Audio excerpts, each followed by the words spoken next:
إن الحمد لله نحمده ونستعينه ونستغفره ونعوذ بالله من شرور أنفسنا ومن سيئات أعمالنا من يهده الله فلا مضل له ومن يضلل فلا هادي له وأشهد أن لا إله إلا الله وحده لا شريك له وأشهد أن محمدا عبده ورسوله ما بعد فإن خير الحديث كتاب الله وخير الهدي هدي محمد صلى الله عليه وسلم وشر الأمور محدثاتها وكل محدثة بدعة وكل بدعة ضلالة وكل ضلالة في النار. أعوذ بالله السميع العليم من الشيطان الرجيم من همزه ونفخه ونفثه. بسم الله الرحمن الرحيم.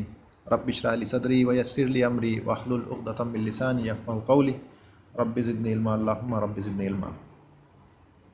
پچھلے چند ہفتوں سے ہم تقدیر کے تعلق سے بات کرتے آ رہے ہیں اور اس میں ہم نے جو ہے تقدیر کے جو مراتب ہیں، جو مرتبے ہیں، ان کے تعلق سے بات کی، اور دو مرتبے جو ہیں تقدیر کے یا قدر کے ایمان ہونے میں العلم اور الکتابہ، دو چیزوں کو ہم نے جو ہے کور کیا ہے. اور ہم نے دیکھا کہ اللہ کا علم کس طرح سے کامل ہے، اور جو اللہ کا علم تھا، جو ازلی علم تھا، ہمیشہ سے جو علم اللہ کے پاس تھا، اللہ نے اس کو اپنے پاس لکھوا دیا اللہ المحفوظ میں قلم کے ذریعے. اور سب سے پہلی چیز ہم نے دیکھا جو پیدا کی گئی وہ قلم کو پیدا کیا گیا، لیکن اللہ کا عرش قلم سے پہلے موجود تھا، کیونکہ اسی حدیث میں راوی بیان کرتے ہیں وہ کان عرشہ علی الماء. تو اللہ کا جو عرش تھا وہ قلم کے موجود بننے سے پہلے اللہ کا عرش موجود تھا پانی کے اوپر. تو اللہ کا عرش قلم سے پہلے موجود ہے، لیکن کچھ علماء میں تھوڑا سا اختلاف ہے کہ پہلے قلم وجود میں آئی یا پہلے عرش وجود میں آیا، لیکن یہ چیز ہمارے لیے اختلاف کی وجہ نہیں بننی چاہیے. اس سے کیا فرق پڑتا ہے کہ پہلے کیا وجود میں آیا؟ اصل مسئلہ یہ تھا جو راوی حدیث اس حدیث میں بتانا چاہتے تھے، وہ یہ کہ اللہ نے جو ہے کتب اللہ مقادیر الخلائق ان یخلقوا السماوات والارض ب50,000 سنۃ، کہ زمین اور آسمانوں کو 50,000 کو بنانے سے 50,000 سال پہلے اللہ نے کس کا جو ہے پورے لوگوں کی جو بھی اس دنیا میں آنے والے تھے سب کی تقدیر کو لکھ دیا. 50,000 سال پہلے اللہ نے اللہ المحفوظ میں اس کو لکھوا دیا. اصل چیز یہ ہے. بہرحال کتابت کے جو مرحلے ہیں، پچھلے ہفتے ہم نے اس کو دیکھا کہ کتابت جو ہے اللہ نے جو لکھ دیا اس کے بھی مرحلے ہیں. ایک تو وہ کتابت جو ہمیشہ سے ہے، الازلی، جو اللہ کے پاس ہے، جو کبھی جس میں کوئی بدلاؤ، کوئی چینج نہیں ہوتا. اللہ نے اس چیز کو لکھ دیا، وہ فکس ہے. ٹھیک ہے، یہ کب لکھی گئی؟ زمین اور آسمانوں کے بنانے سے 50,000 سال پہلے اللہ نے جو ہے اس کو لکھ دیا اپنے پاس اللہ المحفوظ میں. قرآن بھی اللہ المحفوظ میں لکھا ہوا ہے، اس میں کوئی تبدیلی نہیں ہو سکتی. وہ فرقے جو یہ مانتے ہیں کہ قرآن مکمل نہیں ہے یا آخری امام کے آنے کے ساتھ قرآن مکمل ہوگا، وہ جھوٹے ہیں اور جھوٹ بولتے ہیں. کیونکہ اللہ کہتے ہیں کہ میں نے زمین اور آسمانوں کے بنانے سے 50,000 سال پہلے ہر چیز کو لکھوا دیا، حتیٰ کہ قرآن بھی لکھوا دیا گیا اللہ المحفوظ میں. تو پھر سچا کون ہوگا؟ وہ اللہ سچے ہوں گے یا پھر وہ لوگ کہ جو ہے اس بات کا جو دعویٰ کرتے ہیں کہ قرآن مکمل نہیں ہے اور آخری امام کے آنے کے بعد قرآن مکمل ہوگا؟ وہ جھوٹے ہیں، سخت جھوٹے ہیں. ان کی باتوں میں کوئی دم نہیں ہے، ان کی باتوں میں بھروسہ کرنے جیسی کوئی بات نہیں ہے، کوئی وزن نہیں ہے. اس لیے اس چیز پر بھروسہ نہیں کرنا چاہیے. دوسری جو تقدیر یعنی جو لکھ دی گئی، وہ اس وقت جب اللہ نے آدم علیہ السلام کو پیدا کیا، اور آدم علیہ السلام کو پیدا کرنے کے بعد اللہ نے پہلے انسان سے لے کر آخری انسان تک، قیامت آ جانے تک جتنے بھی لوگ پیدا ہونے والے تھے سب کو جو ہے آدم علیہ السلام کی پیٹھ پر ہاتھ پھیر کر کے سب کو باہر نکالا. اور یہ چیز نعمن نام کی جگہ میں عرفات کے دن ہوئی. نعمن نام کی جگہ میں عرفات کے دن ہوئی. یہ مہینہ ذی الحج کا مہینہ ہے جس میں عرفہ کا دن آنے والا ہے، 9 تاریخ. اس دن 9 تاریخ ذی الحج کی 9 تاریخ کے دن اللہ نے نعمن نام کی جگہ میں جتنے لوگ آنے والے ہیں سب کو باہر نکالا. آدم علیہ السلام کی پیٹھ پر ہاتھ پھیر کر کے آپ اور ہم موجود تھے اس محفل میں، اور ہم نے گواہی دی. جب اللہ نے پوچھا الستو بربکم، کیا میں تمہارا رب نہیں ہوں؟ ہم سب نے کہا بلا وشہدنا، بے شک اور ہم گواہی دیتے ہیں کہ آپ ہمارے رب ہیں. اللہ نے اس چیز کو واضح بھی کر دیا کہ میں یہ گواہی تم سے کیوں لے رہا ہوں، کیونکہ قیامت کے دن کہیں تم یہ نہ کہو کہ ہمیں تو پتہ نہیں تھا، یا تم یہ کہو کہ اس چیز کے لیے آپ ہمیں سزا دیتے ہو جو ہمارے باپ دادا نے کی. تو کسی کے لیے کوئی حجت، کوئی دلیل باقی نہ رہے، اس لیے اللہ نے جو ہے ہم سے وہ گواہی وہاں پر لے لی. اور اسی دن اللہ نے جو ہے واضح کر دیا کہ وہ لوگ جن کو پہلے اللہ نے نکالا آدم علیہ السلام کی پیٹھ پر ہاتھ پھیر کر کے، اللہ نے کہا یہ سارے لوگ جنتی ہیں. اور دوسری بار جب ہاتھ پھیر کر کے جتنے بھی لوگوں کو نکالا، اللہ نے کہا کہ یہ سب کے سب جہنمی ہیں.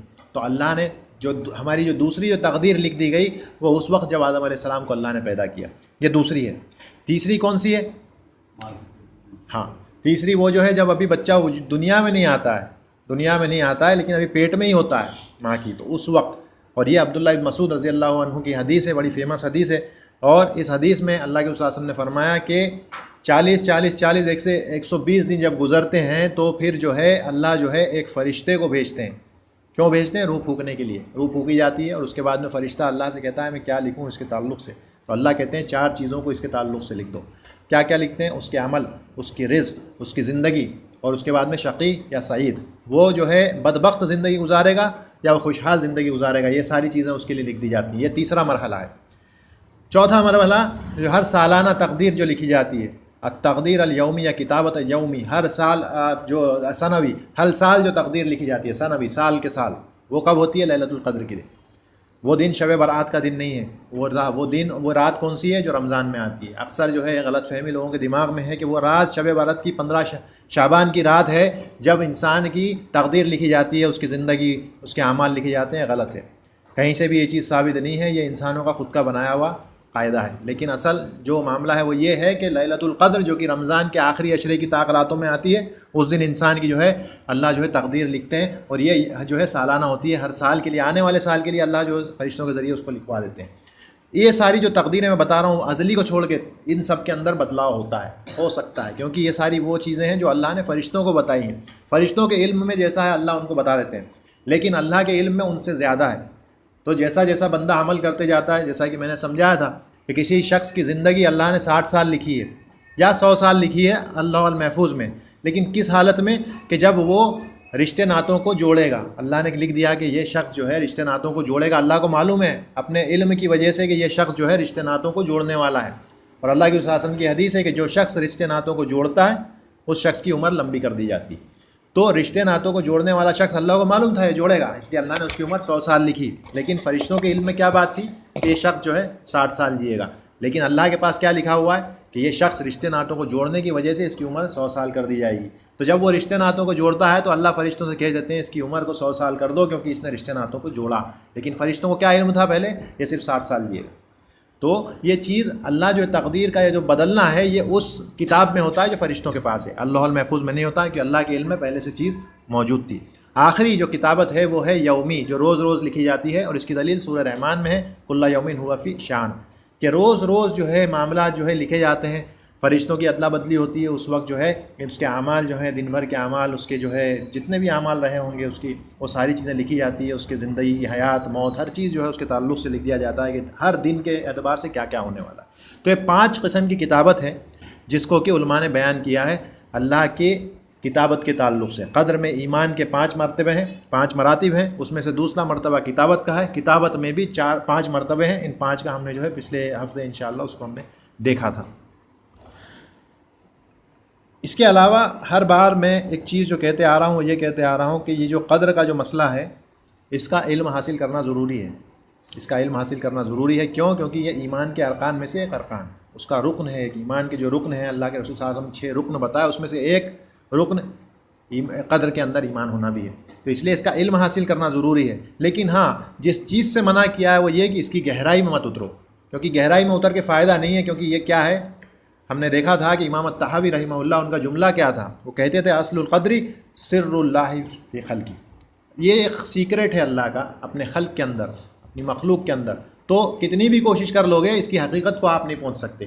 تو اسی لیے اس کی گہرائی میں اترنے کی کوشش مت کرو، لیکن جو بنیادی علم ہے اس کو حاصل کرو. جب باطل فرقے آپ کے سامنے آ کر کے غیر ضروری بات کریں یا وہ اپنے گناہوں کو قدر کے ذریعے جسٹیفائی کرنے کی کوشش کریں تو آپ ان کا ریفیوٹیشن کر سکو، آپ ان کا جواب دے سکو. اتنا علم آپ کے پاس ہونا ضروری ہے.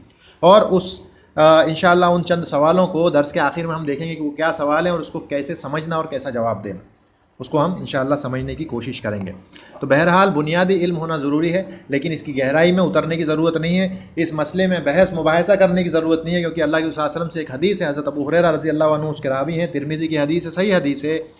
ابو ہریرہ رضی اللہ تعالیٰ عنہ فرماتے ہیں کہ خرج رسول اللہ صلی اللہ علیہ وسلم علینا، اللہ کے صلی اللہ علیہ وسلم ایک دن نکل کے آئے ہمارے پاس، وہم خاصمون، اور ہم جو ہے بحث کر رہے تھے، بحث مباحثہ کر رہے تھے، عن القدر یا فی القدر، قدر کے تعلق سے. تو اللہ کے صلی اللہ علیہ وسلم کے جو گال ہیں وہ انار کے دانوں کے جیسے لال ہو گئے غصے کی وجہ سے. اور اس کے بعد میں اللہ کے صلی اللہ علیہ وسلم فرماتے ہیں ابھٰذا امرتم ام بھٰذا ارسلت الیکم، کہ کیا تمہیں اس چیز کے لیے کہا گیا ہے کرنے کے لیے جو تم کر رہے ہو ابھی جو بحث کر رہے ہو، یا مجھے اس چیز کے لیے تمہاری طرف بھیجا گیا ہے. جس معاملے میں تم بحث کر رہے ہو نہ مجھے اس چیز کے لیے تمہاری طرف بھیجا گیا ہے، نہ تمہیں اس چیز کے لیے حکم دیا گیا ہے کہ تم اس مسئلے پہ بحث کرو۔ اور اللہ کے صلی اللہ علیہ وسلم بعد میں کیا فرماتے ہیں، ہلاک من کان قبلکم، کہ تم سے پہلے کے لوگ ہلاک ہو گئے اس وجہ سے کہ وہ اس مسئلے میں بحث و مباحثہ کیا کرتے تھے۔ تو بحث مت کرو، علم حاصل کرو، اور اگر تمہارے سامنے کوئی ایسا شخص آئے جو اس سے انکار کرتا ہے تو اس کو ایک بار سمجھانے کی کوشش کرو، نہیں سمجھتا اس کا حال پہ چھوڑ دو، لیکن اس کی اس غلط عقیدے کی وجہ سے تمہارا عقیدہ ڈگمگانا نہیں چاہیے، تمہیں اپنے عقیدے پر فکس رہنا پڑے گا۔ تو اصل مسئلہ یہ ہے کہ ہمیں جو ہے ہمارا ایمان مضبوط رکھنا پڑے گا قدر میں، چاہے بات سمجھ میں آتی ہے چاہے نہ آتی ہے۔ تو انشاءاللہ آج ایک اور چیز ہم یہ بھی دیکھیں گے کہ اگر کسی شخص کو تقدیر کے تعلق سے کوئی چیز سمجھ میں نہیں آتی ہے تو اسے کیا کرنا چاہیے۔ تو 4-5 پوائنٹ ہیں، 4-5 نقطے ہیں جو میں پیش کروں گا انشاءاللہ۔ آج کا جو موضوع رہے گا وہ رہے گا اللہ کی مشیت، اور یہ تیسرا مرتبہ ہے قدر میں ایمان ہونے کا۔ پہلے 2 ہم دیکھ چکے، العلم اور الکتابت 2 دیکھ چکے، یہ تیسرا مرتبہ ہے اللہ کے قدر میں، جو قدر جو تقدیر ہے اس میں ایمان ہونے کا اصل جو مطلب ہے اس کا تیسرا مرحلہ، اس کا تیسرا مرتبہ کیا ہے؟ اللہ کی مشیت ہے، اس بات میں ایمان ہونا کہ اللہ کی مشیت ہے۔ مشیت کس کو کہتے ہیں؟ چاہت کو، کہ اللہ کچھ چاہتے ہیں، اللہ کی اپنی چاہت ہے، بندوں کی بھی چاہت ہے کہ اللہ کی چاہت ہے، تو اس چیز میں ایمان رکھنا کہ اللہ کی چاہت ہے، اللہ چاہتے ہیں۔ اور یہی وہ ایریا ہے جہاں پر اکثر لوگ بھٹک گئے، چاہے وہ معتزلہ ہوں، چاہے وہ جہمیہ ہوں، جیسے میں نے کہا جبریہ ہوں، قدریہ ہوں، اور بھی دوسرے دیگر فرقے ہوں، کسی نے بھی اللہ کے علم سے انکار نہیں کیا، کسی نے بھی کتابت سے انکار نہیں کیا۔ اکثر لوگ مانتے تھے کہ اللہ کا علم ہے، سب سے زیادہ ہے، بندوں جیسا علم نہیں ہے، اللہ کا علم وسیع ہے، سب سے زیادہ ہے، ازلی ہے، نہ اس کا خاتمہ ہے نہ اس کی شروعات ہے۔ اس چیز میں سب کا ایمان ہے۔ کتابت میں بھی وہ یہ بھی مانتے ہیں کہ اللہ نے اپنا جو علم تھا اس کو لکھوا دیا اللہ المحفوظ کے اندر، اس چیز میں بھی ان کا ایمان ہے کہ اللہ نے اس کو لکھوا دیا۔ اصل مسئلہ شروع ہوتا ہے مشیت میں آ کر کے۔ جب بات مشیت کی آتی ہے، اللہ کی چاہت کی آتی ہے، 2 فرقے بن گئے۔ میں نے جیسا بتایا تھا، جبریہ اور قدریہ۔ جبریہ کون ہے؟ جبریہ کہتے ہیں کہ سب کچھ مشیت ہے، ہر چیز مشیت ہے، مطلب 100% ہماری خود کی کوئی چاہت نہیں ہے، اللہ کی فل مشیت چلتی ہے ہمارے اوپر۔ ہم جو ہے ایک پتے کی طرح ہیں ہوا میں، جس طرح سے ایک پرتا اڑتے ہوئے کہیں بھی چلا جاتا ہے، ہوا جیسی چلتی ہے، اسی طرح سے ہمارا معاملہ اللہ جیسا کرواتے ہیں ہم کرتے ہیں، ہماری خود کی مشیت چاہت نہیں ہے، جو کچھ ہے صرف اللہ کی مشیت ہے۔ یہ لوگ بھی بھٹکے ہوئے ہیں۔ دوسرے جو پیدا ہوئے جن کو قدری کہا گیا، اور یہ وہ فرقہ ہے جو عراق میں پیدا ہوا، معبد الجہنی نام کا جو آدمی تھا، اس نے اس فرقے کو وجود میں لے کر کے آیا، اس نے جو ہے اپنی ایک فکر، اپنی فلسفی پیدا کی، اور وہ اس فرقے کو وجود میں لے کر کے آیا۔ وہ کیا کہتے ہیں؟ وہ کہتے ہیں کہ اللہ صرف اچھائی کا پیدا کرنے والا ہے، اللہ برائی کو پیدا نہیں کرتا، اور جب کوئی چیز ہو جاتی ہے تو اس کے بعد میں اللہ کو پتہ چلتا ہے، چیز کے ہو جانے کے بعد اللہ کو پتہ چلتا ہے، مطلب کہ اللہ کی مشیت کوئی نہیں ہے، جو کچھ انسان خود اپنی چاہت کو اور اپنے عمل کو پیدا کرنے والا ہے۔ اپنی چاہت اور اپنے عمل کو پیدا کرنے والا کون ہے؟ انسان خود ہے۔ اسی لیے اللہ کے رسول صلی اللہ علیہ وسلم نے ان قدری لوگوں کے لیے کیا کہا؟ القدری یا القدریہ مجوس الامہ یا مجوس حاضح الامہ، یہ مجوس ہیں اس امت کے، کیونکہ مجوس کا معاملہ کیا ہے؟ جو آگ کے پجاری ہیں، جو آگ کی پوجا کرتے ہیں، وہ کہتے ہیں اچھائی کا خدا، اچھائی کا جو رب ہے وہ الگ ہے اور برائی کا جو رب ہے وہ الگ ہے۔ مطلب وہ اس بات کو تصور نہیں کر سکتے کہ برائی کا پیدا کرنے والا بھی اللہ ہو سکتا ہے، لیکن حقیقت یہ ہے کہ برائی کا پیدا کرنے والا بھی اللہ ہی ہے۔ کیوں؟ کیونکہ اسلام کا کانسیپٹ یہ ہے کہ کوئی بھی چیز 100% بری نہیں ہوتی۔ کوئی بھی چیز سوچ لو آپ اس دنیا میں، چھوٹی ادنا سے ادنا چیز سوچ لو، اس کے اندر آپ پوری کی پوری 100% برائی نہیں پاؤ گے، کہیں نہ کہیں کوئی نہ کوئی اچھائی ہوگی۔ اللہ نے شراب کے تعلق سے کیا کہا؟ اسمہما کبیر، اس کے اندر جو برائی ہے وہ زیادہ ہے، لیکن اس کے بعد بھی اس کے اندر تھوڑا سا نفع تو ہے، ٹھیک ہے نا؟ اس کے اندر ایک نفع ہے، لیکن نفع سے زیادہ کیا ہے؟ اس کی برائی ہے۔ تو برائی ہے لیکن ساتھ میں نفع بھی ہے، اچھائی بھی ہے اس کے اندر، لیکن برائی زیادہ ہے اس کے اندر۔ تو ہر چیز کے اندر یہ آپ دیکھ لو گے کہ اس کے اندر 100% برائی آپ کو کہیں نہیں ملے گی۔ یہ اسلام کا قاعدہ ہے، اسلام کا کانسیپٹ ہے، اور ہم کو یہ سمجھایا گیا ہے، اللہ نے خود نے سمجھایا، اس لیے اس میں جھوٹ نہیں ہو سکتا، اس میں سچائی ہے۔ تو کسی بھی چیز کے اندر 100% برائی نہیں ہوتی، اور اسی لیے اللہ نے برائی کو بھی پیدا کیا، کیونکہ اس برائی کو پیدا کرنے کا مقصد اصل اس برائی کو پیدا کرنا نہیں تھا، اس کی وجہ سے جو اچھائی آنے والی ہے وہ اصل مقصد تھا۔ تو انشاءاللہ آئندہ ہفتے ہم ایک چیز اور دیکھیں گے کہ شیطان کو پیدا کرنے کے پیچھے مقصد کیا ہے، علماء نے جو بیان کیا ہے اس کے پیچھے حکمت کیا ہے۔ 5 یا 6 حکمت بیان کی ہیں امام ابن القیم رحمہ اللہ نے۔ انشاءاللہ ان 5 یا 6 حکمتوں کو ہم دیکھیں گے کہ شیطان کو پیدا کرنے کی وجہ سے بھلائی کیا ہوئی، اس زمین پہ کیا بھلائی ہوئی اس کی وجہ سے۔ تو انشاءاللہ ہم وہ آئندہ ہفتے دیکھیں گے، اس ہفتے نہیں دیکھیں گے۔ تو یہ جیسا میں بتا رہا تھا کہ قدری جو لوگ ہیں انہوں نے کیا کہا کہ برائی کا پیدا کرنے والا اللہ نہیں ہے، برائی جو ہے انسان خود اپنی طرف سے کرتا ہے، اور اس کے علاوہ مشیت جو ہے خود انسان کی چلتی ہے، وہ اپنی مرضی سے عمل کرتا ہے، اللہ کا اس میں کوئی دخل نہیں ہے، اور جب عمل ہو جاتا ہے، کام ہو جاتا ہے، تو اس کے بعد نعوذ باللہ اللہ کو پتہ چلتا ہے کہ چیز ہو گئی۔ تو یہ فرقہ بھی بھٹکا ہوا فرقہ ہے۔ اس کے درمیان میں اہل السنہ والجماعت ہیں جو کہتے ہیں کہ انسان کی بھی مشیت ہے، اللہ کی بھی مشیت ہے، اور انسان کی مشیت اللہ کے مشیت کے بعد آتی ہے۔ پہلے اللہ چاہتے ہیں، اور جب اللہ چاہتے ہیں تو اس کے بعد میں انسان چاہ سکتا ہے، کیونکہ انسان کی چاہت بھی اللہ کی پیدا کی ہوئی چیز ہے۔ اللہ کے علاوہ جو کچھ بھی ہے ہر چیز پیدا کی ہوئی چیز، ہر چیز پیدا کی ہوئی ہے، ہر چیز مخلوق ہے اللہ کے علاوہ جو کچھ بھی ہے۔ تو مشیت ہماری وہ بھی اللہ کی پیدا کی چیز ہے۔ ہمارے اعمال جو ہم کرتے ہیں وہ سب اللہ کے پیدا کیے ہوئے ہیں۔ آنے والے چند دنوں کے اندر انشاءاللہ جو آخری مرتبہ ہے اس کے تعلق سے بھی بات کریں گے، جس میں یہ خلق جو ہے وہ چیز اس پہ بات کی جائے گی۔ تو ہر چیز اللہ کی پیدا کی ہوئی ہے، یہاں تک کہ ہماری مشیت بھی اللہ کی پیدا کی ہوئی ہے۔ اسی لیے اللہ نے قرآن میں سورہ انسان میں اور سورہ تکویر میں دو جگہ اللہ نے کیا کہا، وَمَا تَشَاءُونَ إِلَّا أَن يَشَاءَ اللَّهُ، کہ تم جو ہے نہیں چاہ سکتے جب تک کہ اللہ نہ چاہے۔ تو ہماری چاہت اللہ کی چاہت کے بعد آتی ہے، اور انشاءاللہ میں چند مثالیں دے کر کے سمجھاؤں گا کہ کس طرح سے یہاں تک کہ نبیوں کے ساتھ یہ ہوا ہے کہ انہوں نے انشاءاللہ لفظ کا استعمال کیا، لیکن اس کے باوجود ان کا جو عمل تھا وہ پورا نہیں ہو سکا۔ کیوں؟ کیونکہ اللہ نے نہیں چاہا تھا کہ وہ عمل ہو سکے، اس لیے وہ چیز نہیں ہوئی۔ ہم دیکھیں گے جب ہم آگے بڑھیں گے۔ چند لوگ کس طرح سے قدر کا استعمال کر کے اپنے گناہوں کو جسٹیفائی کرتے ہیں اور اس کو ثابت کرنے کی کوشش کرتے ہیں۔ اللہ نے قرآن میں اس کی نقل الگ الگ جگہ پہ کی ہے۔ میں چار پانچ آیتیں ہیں وہ سامنے رکھوں گا۔ پہلے سورۃ الانعام کی آیت نمبر 107 اور 137 ہے۔ اللہ کہتے ہیں مشرکوں کے تعلق سے کہ وہ کہتے ہیں وَلَوْ شَاءَ اللَّهُ مَا أَشْرَكُوا، کہ اگر اللہ چاہتا تو ہم شرک نہیں کرتے۔ وَلَوْ شَاءَ اللَّهُ مَا أَشْرَكُوا، اگر اللہ چاہتا تو ہم نے شرک نہیں کیا ہوتا۔ کون کہتے ہیں؟ مشرک کہتے ہیں۔ مطلب وہ کیا کہنا چاہتے ہیں کہ ہمارا جو شرک کرنا ہے یہ اس لیے ہے کہ اللہ نے ہم سے کروایا، ہماری تقدیر میں لکھ دیا تھا، اس لیے تو ہم نے کیا، اگر اللہ نہیں لکھتے تو ہم نہیں کرتے۔ یعنی قدر کا استعمال کر رہے ہیں اپنے گناہ کو ثابت کرنے کے لیے، اس کو صحیح ٹھہرانے کے لیے۔ دوسری جگہ وہی چیز وَلَوْ شَاءَ اللَّهُ مَا فَعَلُوهُ، کہ اگر اللہ چاہتا تو ہم یہ عمل نہیں کرتے۔ تیسری جگہ یہ بھی سورہ انعام میں ہے، سَيَقُولُ الَّذِينَ أَشْرَكُوا، وہ لوگ جو شرک کرتے ہیں وہ کیا کہیں گے قیامت کے دن، لَوْ شَاءَ اللَّهُ مَا أَشْرَكْنَا وَآبَاؤُنَا، اگر اللہ چاہتا تو ہم اور ہمارے باپ دادا ہم کبھی شرک نہیں کرتے، لیکن اللہ نے چاہا اس لیے ہم شرک کر رہے ہیں، تو آج ہماری پکڑ کیوں ہونے والی ہے؟ تو ان سوالوں کے جواب آخر میں دوں گا انشاءاللہ۔ اور آخری میں سورہ نحل آیت نمبر 35 واپس یہی چیز دہرائی گئی، وَقَالَ الَّذِينَ أَشْرَكُوا، وہ لوگ جو شرک کرتے ہیں وہ کیا کہیں گے یا کیا کہتے ہیں، لَوْ شَاءَ اللَّهُ مَا عَبَدْنَا مِن دُونِهِ مِن شَيْءٍ نَحْنُ وَلَا آبَاؤُنَا، کہ اگر اللہ چاہتا تو ہم اللہ کے ساتھ کسی دوسرے کو شریک نہ کرتے عبادتوں کے اندر، ہم اور ہمارے باپ دادا کوئی بھی۔ مطلب ہم اور ہمارے باپ دادا اللہ کے ساتھ اگر شرک کر رہے ہیں تو اس لیے کر رہے ہیں کیونکہ اللہ نے ویسا ہماری تقدیر میں لکھ دیا ہے کہ ہم شرک کریں، اس لیے وہ شرک کرتے ہیں۔ تو یہ ساری اللہ وہ دلیلیں پیش کر رہے ہیں کہ لوگ مشرک، شرک کرنے والے باطل لوگ، یہ جب اللہ کے سامنے قیامت کے دن کھڑے ہوں گے تو ساری دلیلیں پیش کریں گے کہ ایسا ایسا ہو رہا ہے، یا اس دنیا میں بھی وہ اس چیز کا استعمال کرتے ہیں۔ جیسا کہ میں بتاتے آ رہا ہوں کہ وہ شخص جو نماز پڑھنے کے لیے عصر کی آیا لیکن نماز نہیں پڑھی اس نے، اور جب اس سے پوچھا گیا تو کہنے لگا اللہ نے میری تقدیر میں نہیں لکھا تھا کہ میں نماز پڑھوں، اس لیے میں نے نماز نہیں پڑھی۔ تو اس سے سوال یہ کیا گیا کہ بھائی تجھے کیسے معلوم کہ اللہ نے تیری تقدیر میں یہ لکھا تھا؟ تو اللہ المحفوظ تک کیسے پہنچ پایا؟ تو نماز پڑھ کے بھی تو بول سکتا تھا کہ اللہ نے میری تقدیر میں نماز پڑھنا لکھا ہے اس لیے میں نے نماز پڑھی۔ تو یہ وہ لوگ ہیں کہ جو اپنے گناہوں کا جو ہے اس کا جو جسٹیفیکیشن ہے، اس کو جو ثابت کرتے ہیں، اس کو صحیح ٹھہراتے ہیں، کس کے ذریعے؟ تقدیر کے ذریعے، اور یہ ایک غلط طریقہ ہے۔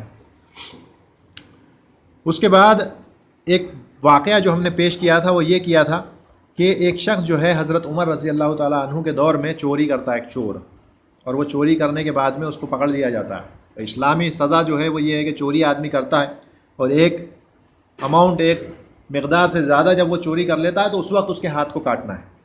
ایسا نہیں کہ بس چھوٹی ایک روٹی چڑا لی تو اس کا جو ہاتھ کاٹ دینا، نہیں، ایک لمٹ ہے، اس لمٹ کے اوپر اگر وہ چوری کرتا ہے تو اس کے بعد اس کے ہاتھ کاٹے جاتے ہیں۔ تو اس شخص نے اس سے زیادہ چوری کر لی تھی، اس کو پکڑ لیا، ہاتھ کاٹنے جا رہے تھے تو کہنے لگا یا امیر المومنین، یہ تو جو ہے اللہ نے میری تقدیر میں لکھا تھا، اس لیے میں نے چوری کی، اس کے لیے مجھے کیوں سزا ملنی چاہیے؟ تو حضرت عمر رضی اللہ تعالیٰ عنہ سے کہتے ہیں کہ یہ بھی تیری اب تقدیر ہی ہے، تقدیر کے حساب سے ہی تیرا ہاتھ کاٹا جا رہا ہے، اللہ نے میری تقدیر میں بھی لکھ دیا تھا کہ میں ایک چور کے اس طرح سے ہاتھ کاٹوں گا، تو اس کے ہاتھ کاٹے گئے۔ لیکن مسئلہ یہاں جو ہے وہ یہ بتانا ہے کہ اس شخص کو، اس چور کو یہ کیسے پتہ چلا کہ اللہ المحفوظ میں یہ لکھا تھا کہ وہ چوری کرے گا؟ اللہ المحفوظ تک کوئی نہیں پہنچ سکتا۔ ہم نے پچھلے ہفتے دیکھا تھا کہ اس اللہ المحفوظ تک کیا کہا تھا؟ لا یعلمھا، اس کے بارے میں کسی کو علم نہیں ہے، لا نبی مرسل ولا ملک مقرب، نہ کسی بھیجے ہوئے نبی کو، نہ اللہ کے کسی مقرب فرشتے کو اس بات کا علم ہے کہ اللہ المحفوظ میں کیا ہے، کسی کو نہیں معلوم۔ تو جب کسی کو نہیں معلوم تو یہ چور کو کہاں سے معلوم پڑ گیا کہ اللہ المحفوظ میں کیا لکھا ہے اس کے لیے؟ جھوٹ بول رہا ہے۔ تو مسئلہ یہ ہے کہ یہ تو اسے نہیں معلوم تھا کہ اللہ المحفوظ میں کیا لکھا ہے، لیکن اسے یہ ضرور معلوم تھا کہ اللہ نے ایک شریعت نازل کی ہے، اس شریعت کے اندر چوری کرنے کی سزا کیا ہے وہ تو لکھی ہوئی ہے، وہ معلوم ہے۔ تو ہونا یہ چاہیے تھا کہ وہ جب سزا اس کو معلوم تھی تو اس چیز سے بچنے کی کوشش کرتا، لیکن اس کے بدلے ہوا کیا؟ ایک چیز جو معلوم نہیں ہے، جو نامعلوم چیز ہے، اس کے اوپر تو ہے اس نے جو ہے بات کر لی، لیکن جو معلوم ہے اس کو چھوڑ دیا۔ تو اصل مسئلہ یہی ہے تقدیر کے معاملے میں، ہم اس چیز کی طرف لوٹتے ہیں جس کا علم ہم کو نہیں ہے، اور اس چیز کو چھوڑ دیتے ہیں جس کا علم ہے، جو ہمارے سامنے موجود ہے، یہ کتاب، یہ قرآن ہمارے سامنے موجود ہے، اس کو ہم چھوڑ دیتے ہیں، لیکن جو نہیں معلوم ہے، جو غیب کی چیز ہے، اس کی طرف جو ہے دوڑ دوڑ کر کے بھاگتے ہیں۔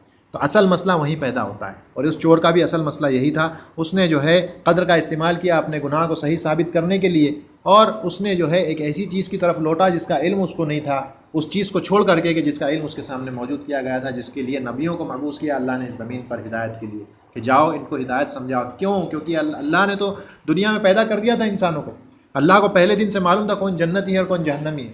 اللہ چاہتے تو سب کو اسی وقت سزا دے دیتے، اور اس وقت بھی انصاف ہوتا، کسی کے ساتھ ناانصافی اس وقت بھی نہیں ہوتی، لیکن اللہ نے کیا ایسا کیا؟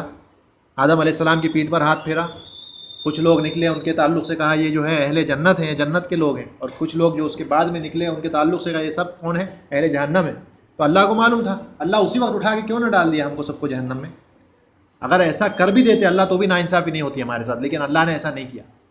کیوں؟ کیونکہ اللہ نے بھیجا کہ ان کو جانے دو، ان کے سامنے خود ان کی حجت آ جانے دو، دلیل ان کے سامنے آ جانے دو کہ میں نے تم کو اہل جہنم کیوں بنایا، کیونکہ میرے علم میں یہ تھا کہ تمہیں جب میں زمین پر بھیجوں گا تو تم نافرمانی ہی کرنے والے ہو، اسی لیے میں نے تم کو اہل جہنم بنایا، اور اہل جنت کو اہل جنت اس لیے بنایا کہ تم فرما بردار رہو گے، اور اس چیز کو ثابت کرنے کے لیے تاکہ ان دونوں کے بیچ میں آپس میں تکرار نہ ہو، فائٹ نہ ہو کہ ہمارے ساتھ ناانصافی ہو گئی، کوئی یہ نہ کہے، اس لیے اللہ نے جو ہے ہم کو زمین پر بھیجا اس چیز کو ثابت کرنے کے لیے۔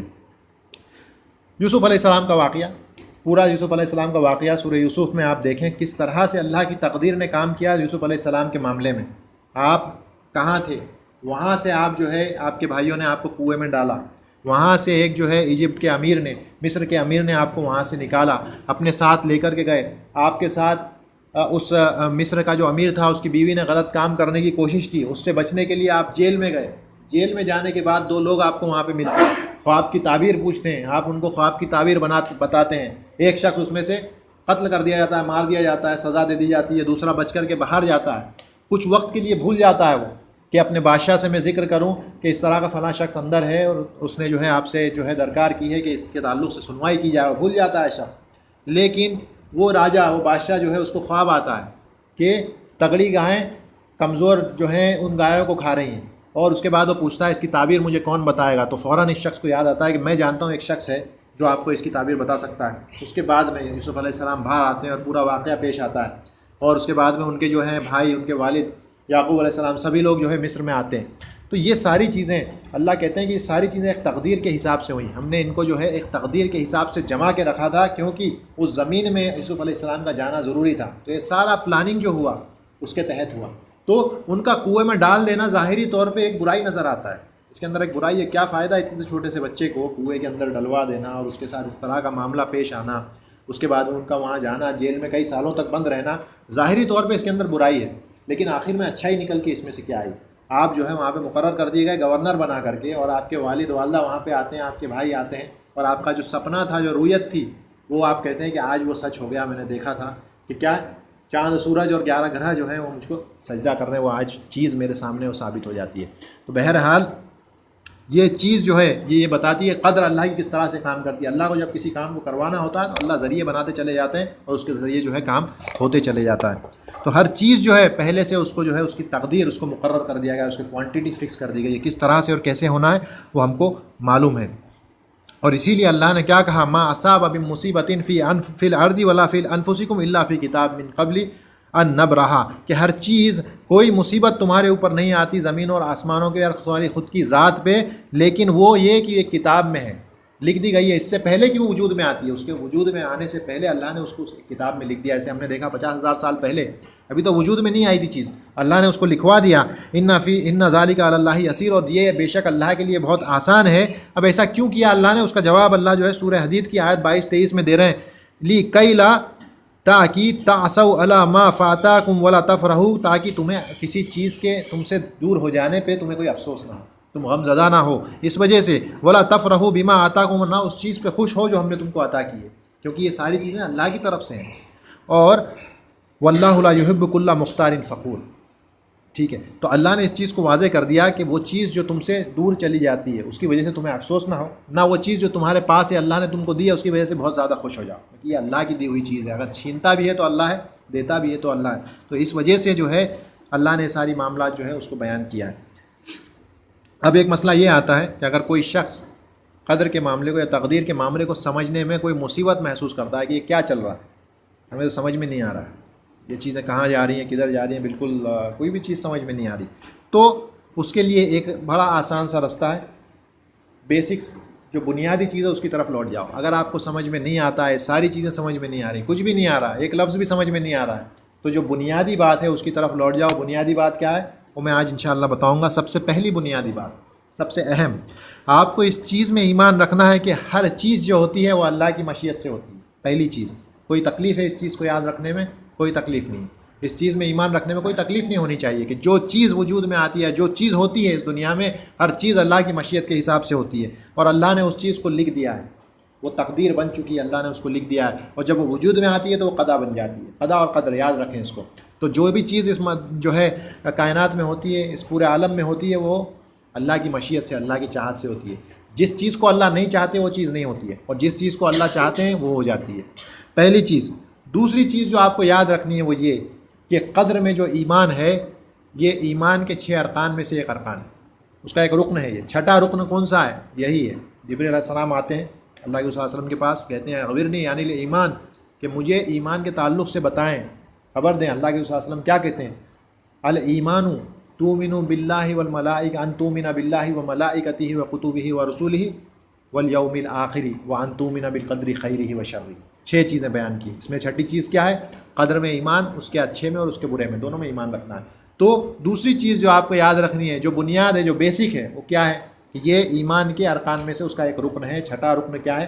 تقدیر میں یا قدر میں ایمان ہونا ہے. چھٹا رکن کچھ بھی سمجھ میں نہیں آتا ہے. پہلی چیز، جو چیز ہوتی ہے وہ اللہ کی مشیت سے اور مرضی سے ہوتی ہے. دوسری، یہ ایمان کے ارکان میں سے ایک رکن ہے. چھٹا رکن یہ ہے. تو آپ کے لیے آسان یہ ہو جاتا ہے کہ 2 چیزیں یہ ہو گئیں.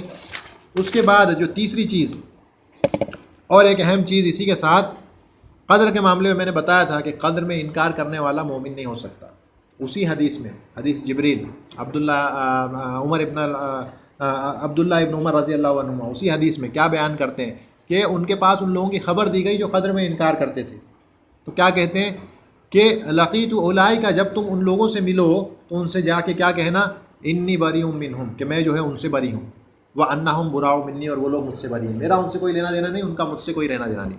اور اس کے بعد کیا فرماتے ہیں کہ یہ لوگ اگر یہ جو ہے احد پہاڑ کے برابر سونا اللہ کی راہ میں خرچ بھی کر دیں، قبل اللہ منہ، اللہ ان سے جو ہے قبل اللہ منہم، اللہ ان سے قبول نہیں کرنے والا، حتیٰ تؤمن بالقدر، جب تک کہ وہ قدر میں ایمان نہ لے آئیں. دوسری جگہ اللہ کے صلی اللہ علیہ وسلم کیا کہتے ہیں؟ یا عبادہ ابن ثابت جب اپنے بیٹے کو وصیت کرتے ہیں موت کے آخر وقت میں، تو کہتے ہیں کہ جو کوئی اس کے علاوہ کسی عقیدے پر مرتا ہے فلیس منی، وہ مجھ میں سے نہیں. یعنی اللہ کے صلی اللہ علیہ وسلم کیا کہہ رہے ہیں کہ جو کوئی اس عقیدے کے علاوہ کسی اور عقیدے پہ مرتا ہے، یعنی قدر میں ایمان رکھنے کے علاوہ کسی اور عقیدے پہ مرتا ہے، جس طرح کہ قدریہ کا ہے، جبریہ کا عقیدہ ہے، تو وہ مومن نہیں ہو سکتا اور مسلمان نہیں ہو سکتا. تو اسی لیے قدر کا معاملہ بڑا ٹیڑھا ہے. من انکر قدر فکفر. دوسری جگہ کیا فرمایا کہ جس نے قدر سے انکار کیا اس نے کفر کیا. ٹھیک ہے، اور اس کو کہتے ہیں غیر مطلق تکفیر. آج تکفیر بہت ہو رہی ہے، یہ ایک الگ موضوع ہے. کسی کو کافر کہہ دینا ایک بہت سخت معاملہ ہے، لیکن اس طرح سے غیر مطلق تکفیر جو کی جاتی ہے جس میں کہ ایک قاعدہ بتایا جاتا ہے کہ جو کوئی بھی قدر سے انکار کرے گا اس نے کفر کیا. اب وہ کوئی بھی ہو سکتا ہے XYZ، لیکن آپ کسی کا نام لے کے خاص طور سے نہیں بول سکتے جب تک کہ اس کے خلاف دلیلیں ثابت نہ ہو جائیں کہ فلاں شخص کافر ہے. یہ کرنے کی اجازت نہیں ہے. اہل سنت والجماعت بہت اس میں زیادہ دھیان رکھتے ہیں. اسی طرح سے تیسری بات جو آپ کو قدر میں ایمان رکھنے کے لیے ضروری ہے وہ یہ کہ قدر کے 4 مرتبے ہیں. جس میں کہ ہم بات کرتے آ رہے ہیں، کون سا ہے؟ علم کا، کتابت کا، مشیت کا اور خلق کا۔ تیسری بات یہ ہے، یہ آپ کو پوری طرح سے اس میں ایمان ہونا چاہیے، اور آپ کو یہ بات دماغ میں بیٹھ جانی چاہیے کہ قدر کے مرتبے ہیں اس میں ایمان رکھنے کے، وہ 4 ہیں: العلم، الکتابت، المشیہ والخلق، 4 چیزیں ہیں، اس میں ایمان ہونا چاہیے۔ چوتھی چیز، الایمان بمشیۃ اللہ وقدرتہ الشاملۃ فلا یکن فی الکون شیء خیر ولا شر الا بمشیتہ۔ کیا کہہ رہے ہیں؟ یہ ایمان کہ اللہ کی جو مشیت ہے اور اللہ کی جو قدرت ہے وہ کیا ہے؟ ہر چیز کو گھیرنے والی ہے، ہر چیز اس کے مطابق ہے، کوئی بھی چیز اس سے باہر نہیں ہے، اس کے چھوٹی ہوئی نہیں ہے۔ اور فلا یکن فی الکون شیء، اور کوئی بھی چیز اس کائنات میں، اس یونیورس میں نہیں ہے، خیر و شر، چاہے وہ اچھی ہو چاہے بری ہو، الا بمشیۃ اللہ، سوائے یہ کہ وہ اللہ کی مشیت سے ہے، چاہے وہ خیر ہے چاہے وہ شر ہے، وہ اللہ کی مشیت سے اس کائنات میں۔ تو یہ مت سوچو کہ برائی جو ہے وہ کسی اور کی طرف سے، کیونکہ برائی کیسے آ سکتی ہے؟ اللہ کی طرف سے۔ لیکن میں نے بتایا کہ کوئی بھی برائی 100% برائی نہیں ہوتی، اس کے اندر اچھائی ملے گی۔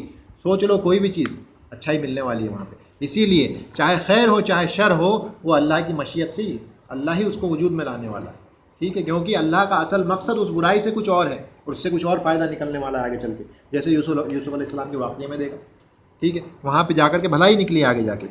اور دوسری ایک بات اور بیان کرتے ہیں بندے کی مشیت کے تعلق سے، بندے کی خود کی بھی ایک چاہت ہے، یہ بھی آپ کو پتہ ہو کہ بندے کی اپنی ایک چاہت ہے، اللہ کی چاہت ہے، اور جو کچھ اس کائنات میں ہوتا ہے اللہ کی چاہت سے ہوتا ہے، اور بندے کی بھی اپنی ایک چاہت ہے۔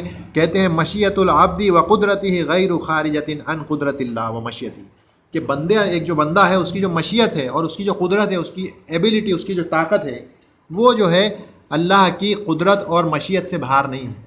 پہلے اللہ کی قدرت اور مشیت آتی ہے، اس کے بعد بندے کی مشیت آتی ہے۔ آپ اپنی مرضی سے کوئی چیز نہیں چاہ سکتے۔ آج آپ لوگ یہاں پہ بیٹھے ہو، میں ہر بار کہتے آ رہا ہوں، آپ کے پاس یہ چوائس ہے، آپ چاہو تو اٹھ کے چلے جاؤ، آپ کے پاس چوائس ہے۔ آپ کو کسی نے زبردستی بندوق لگا کے بیٹھایا ہوا ہے کیا؟ آپ نہیں بیٹھے ہو ایسے، آپ اپنی مرضی سے بیٹھے ہو، آپ چاہو تو اٹھ کے جا سکتے ہو۔ آپ پسند کرتے ہو اپنے لیے کہ کون سی گاڑی خریدنا ہے، کون سی کار خریدنا ہے، کون سی بائک خریدنا ہے، کون سا کھانا کھانا ہے، کس سے ملنا ہے کس سے نہیں ملنا ہے، سب چیزیں آپ پسند کرتے ہو۔ جب یہ سب چیزیں آپ پسند کرتے ہو تو کیسے آپ اس بات کا انکار کر سکتے ہو کہ انسان کی خود کی چوائس یا اس کا اختیار نہیں ہے؟ آپ اس کا انکار نہیں کر سکتے۔ تو انسان کو اللہ نے اختیار اور چوائس دی ہے، اور اس کے حساب سے وہ کام کرتا ہے۔ تو چوتھی چیز، اللہ کی ایک مشیت ہے، ہر چیز اللہ کی مشیت سے اس کائنات میں ہوتی ہے، چاہے وہ خیر ہو چاہے وہ شر ہو۔ اور انسان کی بھی ایک مشیت ہے، لیکن انسان کی مشیت اللہ کی مشیت سے آگے نہیں ہے۔ پہلے اللہ کی مشیت اور چاہت آتی ہے، اس کے بعد میں انسان چاہتا ہے۔ پہلے اللہ کوئی چیز چاہتے ہیں، انسان کچھ بھی چاہ لے۔ کئی بار انسان کوئی ایسی چیز چاہتا ہے جس میں اس کے لیے بھلائی نہیں ہے، لیکن اگر اللہ اس کے لیے وہ چیز نہیں چاہتے ہیں تو وہ چیز نہیں ہوتی۔ اس چیز پر ایمان ہونا ضروری ہے۔ اور پانچویں چیز، اللہ سے آپ نہیں پوچھ سکتے کہ ایسا کیوں ہوا۔ آپ کی زندگی میں کوئی پریشانی آئی، کوئی آفت آئی، کوئی تکلیف آئی، کوئی آپ کا قریبی گزر گیا، وفات ہو گئی اس کی، اللہ میں ہی کیوں، ہمارا ہی گھر کیوں، کوئی اور گھر نہیں دکھتا کیا، اسی گھر میں کیوں آفتیں آتی ہیں، تکلیفیں آتی ہیں؟ آپ اللہ سے سوال نہیں کر سکتے۔ اللہ کی حکمت ہے، وہ چیز آپ کے ساتھ آج نہیں، 1 سال 2 سال 4 سال 10 سال 100 سال بعد ہونے والی ہے۔ آج کیوں ہوئی؟ اللہ کی حکمت ہے۔ آج کیوں ہوئی، کس وجہ سے ہوئی، آپ کے اوپر پریشانیاں کیوں آ رہی ہیں، اللہ کی حکمت ہے۔ اور اس کی گہرائی میں جا کر کے دیکھو کہ صرف پریشانیاں ہمارے اوپر ہی کیوں آ رہی ہیں۔ آج مسئلہ یہ ہو گیا کہ انسان کے اوپر جب پریشانی آتی ہے تو صرف ایک ہی چیز سوچتا ہے، وہ اللہ ہمارے درجات بلند کر رہا ہے۔ وہ یہ بھول جاتا ہے کہ ہمارے گناہ اتنے زیادہ ہیں کہ اس کو مٹانے کے لیے اللہ نے اتنی بڑی بڑی مصیبتوں میں ہم کو جو ہے ڈال دیا۔ سوچنا یہ بھی چاہیے ساتھ میں کہ مصیبتوں کا آنا صرف اس لیے نہیں ہے کہ اللہ آپ کے جو ہے آپ کے درجات بلند کر رہا ہے، لیکن ساتھ میں آپ کو یہ بھی سوچنا پڑے گا کہ یہ اتنی بڑی بڑی پریشانیاں اور آفتیں ہم پہ آ کیوں رہی ہیں۔ اس کے بعد صدقے کرو، خیرات صدقات جو بھی کرنا ہے کرو، لیکن جب تک اگر آپ نے کسی کے حقوق العباد کو مارا ہوگا، کسی کو اس دنیا میں تکلیف دی ہوگی، پریشانی پہنچائی ہوگی، کسی کا حق مارا ہوگا، کسی کو گالی دی ہوگی، حقوق العباد میں کہیں نہ کہیں کوئی نقص رہا ہوگا، کمی رہی ہوگی، تو اس کے بعد کتنے ہی آپ صدقات کر لو، خیرات کر لو، بکرے کاٹ لو، آپ کو جو ہے اس پریشانی سے چھٹکارا اس وقت تک نہیں ملے گا جب تک اس شخص سے آپ معافی نہ مانگو۔ کرتے رہو آپ کیا کرتے ہو۔ تو بہرحال جب پریشانی تکلیف آفت آتی ہے تو آپ اللہ سے سوال نہیں کر سکتے کہ ایسا کیوں ہوا، ہمارے ساتھ ہی کیوں اور کہیں کیوں نہیں، یہ سوال نہیں کر سکتے، کیونکہ اللہ سے کوئی سوال نہیں کر سکتا۔ اللہ جسے چاہے اس سے پوچھ سکتے ہیں، اس سے سوال کر سکتے ہیں۔ تو یہ 5 بنیادی باتیں ہیں۔ اگر کسی شخص کو کچھ بھی سمجھ میں نہیں آتا ہے تقدیر کے تعلق سے، تو یہ کم سے کم 5 چیزیں اس کو سمجھ میں آنی چاہیے، اور اتنا اس کے لیے کافی ہے۔ وہ سیکھ گیا قدر کے لیے، اس سے زیادہ اس کو سیکھنے کی ضرورت نہیں ہے۔ جو اس سے آگے جانا چاہتا ہے اس کے لیے دلیل قرآن اور سنت سے مشیت کی دلیل کیا ہے؟ سب سے پہلے سنت سے، کس طرح سے اللہ کی مشیت اور چاہت کا ثبوت ملتا ہے؟ اللہ کے رسول صلی اللہ علیہ وسلم کی حدیثوں سے۔ ایک شخص اللہ کے رسول صلی اللہ علیہ وسلم کے پاس آتا ہے، حضرت عبداللہ ابن عباس رضی اللہ عنہما اس کے راوی ہیں، آداب المفرد میں اور سنن النسائی میں یہ حدیث موجود ہے، صحیح حدیث ہے۔ اللہ کے رسول صلی اللہ علیہ وسلم کے پاس ایک شخص آتا ہے، حضرت عبداللہ ابن عباس رضی اللہ تعالیٰ عنہ روایت کرتے ہیں، کہتے ہیں قال رجل النبی صلی اللہ علیہ وسلم، آ کے کہتا ہے ما شاء اللہ وشیتا، جیسا اللہ چاہیں اور آپ چاہیں۔ اللہ کے رسول صلی اللہ علیہ وسلم کہتے ہیں قال جعلت للہ ندا، تم نے اللہ کے ساتھ ایک برابری والا کھڑا کر دیا۔ قال جعلت للہ ندا، اللہ کے ساتھ ایک برابری والا تم نے کھڑا کر دیا، بلکہ تمہیں کیا کہنا چاہیے؟ ما شاء اللہ واحدہ، صرف یہ کہو۔ ایک روایت میں یہ آیا، دوسری روایت میں کیا ہے؟ ما شاء اللہ ثم شئت۔ اب فرق کیا ہے یہاں پہ؟ فرق صرف ایک واو کا ہے۔ وہ واو جو ہے حرف و عطف کہا جاتا ہے عربی کے اندر، اور جب واو آتا ہے تو وہ جو آگے اور پیچھے، جو واو سے پہلے آیا اور جو واو کے بعد میں آیا، دونوں برابر ہو جاتے ہیں۔ مثال کے طور پہ کوئی کہے کہ دخل علی و زید، زید اور علی داخل ہوئے، اب کیا ہو گئے؟ دونوں ایک ساتھ بھی داخل ہو سکتے ہیں یا ایک آگے اور ایک پیچھے بھی ہو سکتے ہیں، لیکن وہ کلیئر نہیں ہے واو کی وجہ سے۔ جب واو آتا ہے تو اس کی وجہ سے وہ کلیئر نہیں ہوتا کہ پہلے کون آیا اور بعد میں کون آیا، پہلے علی آیا، پہلے حامد آیا، پہلے کون آیا، وہ چیز کلیئر نہیں ہوتی ہے واو کی وجہ سے۔ لیکن ثم ایک الگ حرف و عطف قرآن میں کئی بار آیا ہے۔ ثم کب آتا ہے؟ جب ایک وقت کا گیپ آ جائے دونوں کے بیچ میں۔ اگر آپ یہ کہیں کہ دخل علی ثم خالد، پہلے علی داخل ہوا، ثم کی وجہ سے یہ ہوا کہ ایک وقت کے بعد حامد یا خالد داخل ہوا، تو ثم کی وجہ سے کیا ہو جاتا ہے؟ وقت بیچ میں آ جاتا ہے، کہ وقت بیچ میں آ جاتا ہے کہ اتنے وقت کے بعد دوسرا داخل ہوا، ایک چھوٹا سا وقت آ جاتا ہے۔ تو جب اللہ کے صلی اللہ علیہ وسلم کے سامنے اس شخص نے یہ بات کہی کہ ما شاء اللہ وشیتا، تو اللہ کے صلی اللہ علیہ وسلم نے فوراً کہا جعلت للہ ندا، یا اجعلتنی للہ ندا، کیا تم نے مجھ کو اللہ کے برابر والا بنا دیا؟ ولیکن قل، بلکہ تم کو یہ کہنا چاہیے ما شاء اللہ ثم شئت، یا ما شاء اللہ وحدہ، کہنا ہے تو یہ کہو کہ اللہ اکیلا چاہے گا، یا اگر وہ نہیں کہہ سکتے تو اس کے بعد اجازت یہ ہے کہ تم یہ کہو ما شاء اللہ ثم شئت، ثم کا استعمال کر کے کہو۔ تو یہاں سے پہلی دلیل ہم کو یہ ملتی ہے کہ اللہ کی مشیت و چاہت ہے، ما شاء اللہ شئت۔ اس کے بعد میں دوسری دلیل یہ بھی جو ہے سنن النسائی کی ہے، اور اس حدیث میں جو ہے ایک عورت ہے، ایک صحابیہ ہیں، وہ جو ہے اس چیز کو روایت کر رہی ہیں، ان جو ہے قتیلہ امراۃ من جوہینہ، یہ جوہینہ میں سے ایک عورت ہے، ان کا نام جو ہے قتیلہ تھا۔ یہ کہتی ہیں کہ ایک یہودی یہودین اتى النبی صلی اللہ علیہ وسلم، اللہ کے صلی اللہ علیہ وسلم کے پاس آتا ہے اور کہتا ہے فقال انکم تنددون وانکم تشرکون، آپ اللہ کے ساتھ ایک برابری والا بنا دیتے ہو اور آپ اللہ کے ساتھ شرک کرتے ہو۔ اللہ کے صلی اللہ علیہ وسلم کے سامنے آ کے وہ یہودی کیا کہتا ہے؟ آپ جو ہے اللہ کا برابری والا آپ نے ایک بنا دیا اور اللہ کے ساتھ آپ لوگ شرک کرتے ہو۔ تقولون ما شاء اللہ وشیتا، کیونکہ تم لوگ کہتے ہو جو اللہ چاہے اور آپ چاہیں، یعنی اللہ کے صلی اللہ علیہ وسلم چاہیں۔ یہ سنا ہوگا کبھی صحابہ کو بولتے ہوئے، تو اس طرح کی بات لے کے آتا ہے۔ اور اس کے علاوہ کیا کہتے ہو؟ وہ تقولون والکعبۃ، اور آپ کعبے سے قسم کھاتے ہو، والکعبۃ، کعبے کی قسم کھاتے ہو آپ۔ اللہ کے صلی اللہ علیہ وسلم کو جب یہ پتہ چلا تو صحابی کہتے ہیں فامرہم النبی صلی اللہ علیہ وسلم، اللہ کے صلی اللہ علیہ وسلم نے جو ہے ہمیں حکم دیا، صحابیوں کو، سارے صحابیوں کو حکم دیا، اذا ارادوا ان یحلفوا، اگر تم قسم کھانا چاہتے ہو، ان یقولوا، تو تم کیا کہو؟ ورب الکعبۃ، کعبے کے رب کی قسم کھاؤ، کعبے کی قسم مت کھاؤ، کیونکہ مخلوق کی قسم کھانے صرف اللہ کی اجازت ہے۔ اللہ کھا سکتا ہے مخلوق کی قسم، آپ اور ہم مخلوق کی قسم نہیں کھا سکتے، ہم صرف اللہ کی قسم کھا سکتے ہیں، آپ کعبے کی قسم نہیں کھا سکتے۔ ہاں آپ یہ کہہ سکتے ہو کہ رب الکعبۃ، کعبے کے رب کی قسم۔ اور وہ یقولون، اور تم کہا کرو ما شاء اللہ ثم شئت، ٹھیک ہے، ما شاء اللہ ثم شئت، یہ تم کہا کرو، ما شاء اللہ وشئت تم مت کرو، واو کا استعمال مت کرو، ثم کا استعمال کرو، کیونکہ برابر ہمیں نہیں کرنا ہے۔ اللہ کو اور اللہ کے رسول صلی اللہ علیہ وسلم نے کیا کہا؟ ہم دونوں بھی برابر نہیں ہیں، اللہ کو اور اللہ کے رسول صلی اللہ علیہ وسلم کو برابر کر دینا یہ شرک کے برابر کی بات ہے، اس لیے انہوں نے اس چیز سے انکار کیا اور صحابہ کو تعلیم دی، ان کو ٹریننگ دی۔ یہ جو حدیث ہے سنن نسائی میں 3773 3773 ہے، صحیح حدیث ہے۔ اس کے بعد دوسری دلیل ملتی ہے ہمیں یاجوج اور ماجوج کی کہانی سے۔ سورہ کہف کے اندر یاجوج ماجوج کی کہانی ہے، ذوالقرنین کے تعلق سے واقعہ موجود ہے۔ ذوالقرنین آئے، انہوں نے جو ہے ایک قوم تھی جس پہ یاجوج ماجوج نام کے یہ مفسد بدماش لوگ تھے، جو ان پہ جو ہے حملہ کیا کرتے تھے، یہ دو پہاڑوں کے بیچ میں رہا کرتے تھے۔ ذوالقرنین وہاں پہ آئے، ان لوگوں نے، اس قوم کے لوگوں نے ان سے مدد طلب کی، مدد کرتے ہوئے انہوں نے کیا کہا؟ ایک دیوار کو بنوا دیا وہ دو پہاڑوں کے بیچ میں، اب وہ دیوار کے بننے کی وجہ سے کیا ہوا کہ یہ لوگ یاجوج ماجوج جو ہے دوسری طرف نہیں آ سکتے اس دیوار کی، مضبوط دیوار بنا دی گئی اور قیامت کے دن تک وہ نہیں آ پائیں گے۔ تو یہ جو حدیث ہے اس میں بتایا گیا کہ یاجوج ماجوج کیا کرتے ہیں، روز اس دیوار کو کھودنے کی، اس کو گرانے کی کوشش کرتے ہیں، روز، آج بھی یہ کام چل رہا ہے، آج بھی وہ کام چل رہا ہے، سورج ڈوبنے تک وہ یہ کام کریں گے اور رات کو سو جائیں گے جا کے۔ تو وہ روز کوشش کرتے ہیں کہ اس دیوار کو گرا دیں تاکہ وہ اس دیوار کے پار نکل کے آ جائیں اس دنیا کے اندر اور فساد جو ہے جو لوگوں کے اندر جو ہے فساد برپا کر دیں۔ وہ کوشش کرتے ہیں، کھودتے رہتے ہیں، کھودتے کھودتے کافی حد تک وہ کامیاب ہو جاتے ہیں، اتنا کھود دیتے ہیں کہ ان کو دوسری طرف سے سورج کی روشنی آتی ہوئی دکھنے لگتی ہے۔ اب وہ لیکن شام ہو چکی ہوتی ہے، تو ان کا جو سردار ہے وہ کہتا ہے کہ چلو اپن واپس چلتے ہیں، کل آئیں گے، لیکن وہ انشاءاللہ نہیں کہتا، وہ چلے جاتے ہیں۔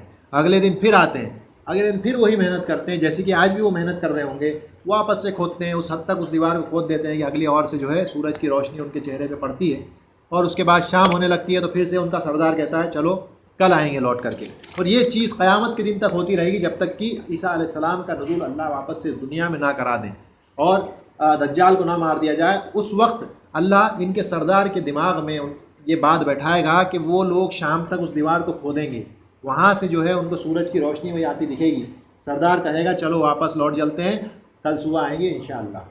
اس کی زبان سے لفظ نکلے گا، اگلے دن وہ جب آئیں گے تو دیکھیں گے کہ وہ جو ہول تھا وہ ویسا کا ویسا ہے، واپس سے بھرا نہیں۔ آئندہ دنوں میں اللہ کیا کرتے ہیں، وہ جب ہول بنا دیتے ہیں اور سورج کی روشنی آنے لگتی ہے اور وہ جب لوٹتے ہیں کہہ کر کے کہ آئندہ ہم آئیں گے کل، تو اللہ اس ہول کو واپس سے پورا بنا دیتے ہیں، دیوار پھر سے مکمل ہو جاتی ہے۔ لیکن جس دن وہ انشاءاللہ کہیں گے وہ دیوار میں چھید ویسا کا ویسا رہے گا، اگلے دن وہ آئیں گے اس چھید کو بڑا کریں گے اور نکل کر کے دنیا میں آ جائیں گے، اور پھر دنیا میں اتنا فساد برپا کریں گے، پورا پانی پی جائیں گے، کھانے کھا جائیں گے، جہاں سے گزریں گے میدان کو صاف کر دیں گے اور خون خرابہ ہو جائے گا اس دنیا کے اندر۔ تو یہ لوگ جو ہیں یاجوج اور ماجوج، دیکھیں آپ کہ انشاءاللہ جب انہوں نے کہہ دیا تو یہ انشاءاللہ کا معاملہ ایک ایسی قوم جو کہ کفر کرتی ہے، جو بری ہے، مفسد، فساد پھیلانے والی قوم ہے، اس کے لیے بھی انشاءاللہ کام کرے گا جب وہ بولیں گے تو۔ لیکن آج انشاءاللہ جو ہے صرف ایک مذاق بن کے رہ گیا، جبکہ یہ عقیدے کا اتنا اہم موضوع ہے انشاءاللہ، لیکن آج وہ ایک مذاق ہے۔ اگر آپ کو کسی کو انکار کرنا ہے تو آج ہم انشاءاللہ کا استعمال کرتے ہیں۔ کوئی کہے کہ بھئی کل ملیں گے انشاءاللہ، سمجھ جاؤ کہ نہیں ملنے والے، تو انشاءاللہ کا استعمال آج اس لیے ہوتا ہے کہ بات کو ٹال دیا جائے، بات کو ٹالنے کے لیے ہوتا ہے، لیکن یہ عقیدے کا بہت اہم مسئلہ ہے انشاءاللہ۔ تیسری چیز، ایک عربی میں آج کل وہ ڈوریمون وغیرہ بہت چلتا ہے، کارٹون ڈوریمون ہو گیا اور کیا ننجا ہتھوڑی، یہ سارے کارٹون بہت ہیں آج کل۔ عربوں میں ایک کارٹون ہے جوہا، جوہا نام کا ایک کارٹون ہے عربوں میں، جس طرح سے یہ کارٹون چلتے ہیں ویسے اس کی بھی کہانی چلتی ہے جوہا کی۔ وہ جوہا کے تعلق سے ایک واقعہ ہے اور وہ بھی انشاءاللہ کے تعلق سے۔ یہ جوہا جو ہے ایک گدھا خریدنے کے لیے بازار میں جا رہا ہوتا ہے، اچھے کپڑے پہنے اس نے، اور بازار میں گدھا خریدنے کے لیے نکلتا ہے۔ اس کے آس پاس کے لوگ جو ہیں دیکھتے ہیں کہاں جا رہے ہو، اسے پوچھتے ہیں میں گدھا خریدنے جا رہا ہوں، تو لوگ کہتے ہیں تم انشاءاللہ بھی کہہ دو کہ گدھا خریدنے جا رہا ہوں انشاءاللہ، تو کہتا ہے نہیں انشاءاللہ بولنے کی کیا ضرورت ہے، پیسہ میری جیب میں ہے، گدھا بازار میں موجود ہے، انشاءاللہ کی کیا ضرورت ہے۔ جوہا نکلتے ہیں گدھے کو خریدنے کے لیے، بازار میں پہنچتے ہیں، ان کا پرس مار لیا جاتا ہے، پیسے مار لیے چور نے، منہ لٹکا کے واپس آتے ہیں، سب دیکھ کیا ہوا جوہا، گدھا کہاں ہے تمہارا؟ ان کو کیا معلوم بیچارے خود گدھا بن کے آ گئی ہے۔ تو جوہا کہتے ہیں میرا جو ہے پیسے چوری ہو گئے انشاءاللہ۔ تب اس وقت وہ جو ہے انشاءاللہ کا استعمال کر رہے ہیں یہ کہنے کے لیے، اس امید پہ کہ کاش وہ پیسہ، وہ پرس واپس سے لوٹ آئے، لیکن جاتے وقت انشاءاللہ نہیں کہا تھا۔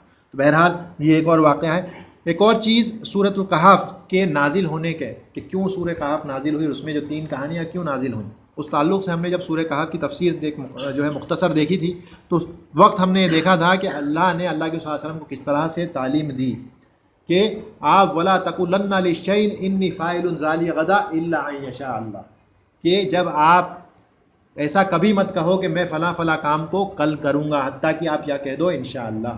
کیوں؟ جب اللہ کے صلی اللہ علیہ وسلم کے پاس کچھ لوگ آئے قریش، اب وہ ان کے جو میسیج تھا، جو طور طریقے آپ نے اپنا رکھے تھے، اس کو تو آپ جو ہے جھٹلا نہیں پا رہے تھے۔ تو اب انہوں نے یہ کوشش کی قریش نے کہ اب ان کو اگر نیچے گرانا ہے تو ان کے پاس جو ان کی جو نبوت ہے اس کو جھٹلا دو اور ان کے نبی ہونے کو جھٹلا دو۔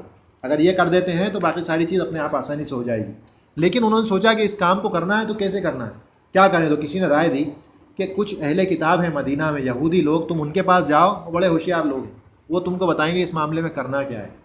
تو وہ سارے قریش کے بڑے جو 3-4 سردار تھے وہ لوگ جاتے ہیں اور یہود سے جا کر ملتے ہیں اور پوری بات ان کے سامنے رکھتے ہیں یہود کہتے ہیں گھبرانے کی بات نہیں ہے، تم 3 سوال ان سے پوچھو، اگر یہ واقعی نبی ہوں گے تو وہ 3 سوالوں کے جواب دے دیں گے، اور اگر نہیں ہوں گے تو وہ جواب نہیں دے پائیں گے۔ وہ 3 سوال کیا تھے؟ پہلا سوال ان لوگوں کے بارے میں پوچھو جو غار میں بند ہو گئے تھے، ان نوجوانوں کے بارے میں جو غار میں بند ہو گئے تھے، پہلا سوال۔ دوسرا سوال اس شخص کے بارے میں پوچھو جو بہت زیادہ دنیا میں گھوما تھا، یعنی ذوالقرنین۔ اور تیسرا فاسألوا عن الروح، اور تیسرا سوال ان سے کیا پوچھو؟ روح کے تعلق سے، جو کہ سورہ بنی اسرائیل میں نازل کیا اللہ نے۔ یسألونک عن الروح، وہ تم سے پوچھیں گے روح کیا ہے، تو ان کو بتاؤ کہ روح کیا ہے؟ میرے رب کے امر کی وجہ سے، حکم کی وجہ سے، اور تم زیادہ نہیں جانتے اس کے سوائے، الا قلیل، بہت تھوڑا تم کو روح کے تعلق سے علم ہے۔ تو 2 سوال اس میں کہ سورہ کہف میں ہے، اور ایک سوال کا جواب بنی اسرائیل میں ہے، سورہ بنی اسرائیل، سورہ کہف سے پہلے والی سورت۔ تو یہ جو سورت کا نازل ہونا تھا اس کی وجہ یہ تھی کہ جب یہ لوگ لوٹ کر کے اللہ کے صلی اللہ علیہ وسلم کے پاس آئے، بڑی ایمرجنسی، مطلب ایسا تھا کہ جواب ملنا چاہیے فوراً، ورنہ اللہ کے صلی اللہ علیہ وسلم کے نبی ہونے پر سوال کھڑا ہو سکتا تھا۔ تو یہ لوگ آتے ہیں اور تینوں سوال رکھتے ہیں، اللہ کے صلی اللہ علیہ وسلم کہتے ہیں میں کل بتاؤں گا، انشاءاللہ نہیں کہا۔ مفسرین کہتے ہیں 18 دن، کہیں 15 دن، 14 دن، 18 دن تک وہی نہیں آئی، جبرائیل علیہ السلام نہیں آتے ہیں۔ لوگ اب مذاق اڑانا شروع کر دیتے ہیں کہ یہ دیکھو جھوٹے ثابت ہو گئے، ان کے پاس ہم آئے تھے اور ان کے پاس جواب نہیں ہے۔ تب جا کر کے اللہ جبرائیل علیہ السلام کو کسی روایت میں 15 دن، کسی روایت میں 18 دن بعد جبرائیل علیہ السلام آتے ہیں، اور پہلی چیز اللہ کے صلی اللہ علیہ وسلم کو کیا سکھاتے ہیں، اور ان کے ذریعے ہم سب کو سکھاتے ہیں۔ مقصد یہ ہے کہ ہم سب کو سکھانا۔ کیا سکھاتے ہیں؟ وَلَا تَقُولَنَّ لِشَيْءٍ إِنِّي فَاعِلٌ ذَلِكَ غَدًا إِلَّا أَن يَشَاءَ اللَّهُ، کہ آپ یہ کبھی مت کہو کہ کسی کام کو میں کرنے والا ہوں، بلکہ آپ یہ کہو کہ انشاءاللہ ساتھ میں لگا۔ جب تک آپ یہ نہیں کہو گے اس کے بعد آپ کا کام کیسے بنے گا؟ اللہ کی چاہت کو تو آپ کو ترجیح دینی پڑے گی۔ یہ عقیدے کا بہت اہم موضوع ہے، اس کو سمجھنا ضروری ہے۔ تو یہ ایک اور واقعہ ہے جس سے ہمیں پتہ چلتا ہے کہ انشاءاللہ میں شاء جو ہے اللہ کی مشیت چلتی ہے، انسان کی مشیت نہیں چلتی، حالانکہ اس کی مشیت ہوتی ہے، لیکن اللہ کی مشیت کے تابع ہے، اس کے بعد میں آتی ہے، انسان کی مشیت اس سے پہلے نہیں آتی۔ اسی طرح سے موسیٰ علیہ السلام خضر علیہ السلام سے ملتے ہیں، سورہ کہف میں یہ واقعہ ہے، خضر علیہ السلام سے ملتے ہیں۔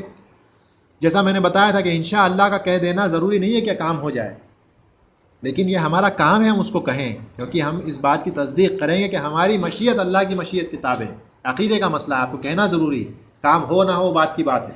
آپ کو اللہ پہ ایمان ہونے کی دلیل یہاں سے مل جائے گی جب آپ کہو گے کہ انشاءاللہ اللہ چاہے گا تو ہو جائے گا، ہماری خود کی حیثیت طاقت قوت نہیں ہے۔ موسیٰ علیہ السلام خضر علیہ السلام کے پاس آتے ہیں، کہتے ہیں کہ میں آپ کے ساتھ کیا چل سکتا ہوں، مجھے علم حاصل کرنا ہے۔ خضر علیہ السلام کہتے ہیں تم صبر نہیں رکھ پاؤ گے، میرے ساتھ صبر نہیں رکھ پاؤ گے۔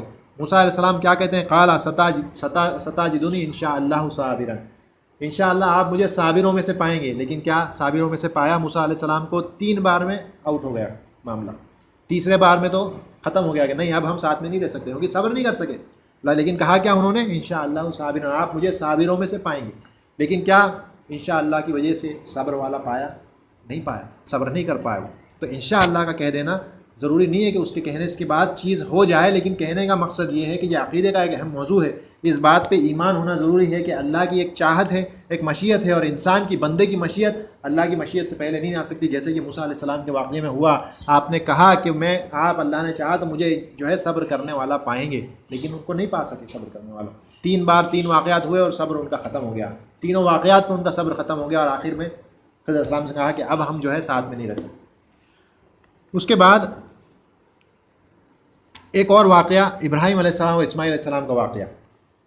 جب ابراہیم علیہ السلام خواب دیکھتے ہیں، کافی ایک طویل مدت کے بعد اللہ نے اسماعیل علیہ السلام کی شکل میں اولاد عطا کی ابراہیم علیہ السلام کو، 80 سال کی عمر کے بعد اولاد ہوئی، وہ بڑی ہوئی 8 9 10 سال کی، اور جب ایسا ہو جاتا ہے تو اللہ ابراہیم علیہ السلام کو خواب دکھاتے ہیں کہ اب آپ خواب میں کیا دیکھتے ہیں؟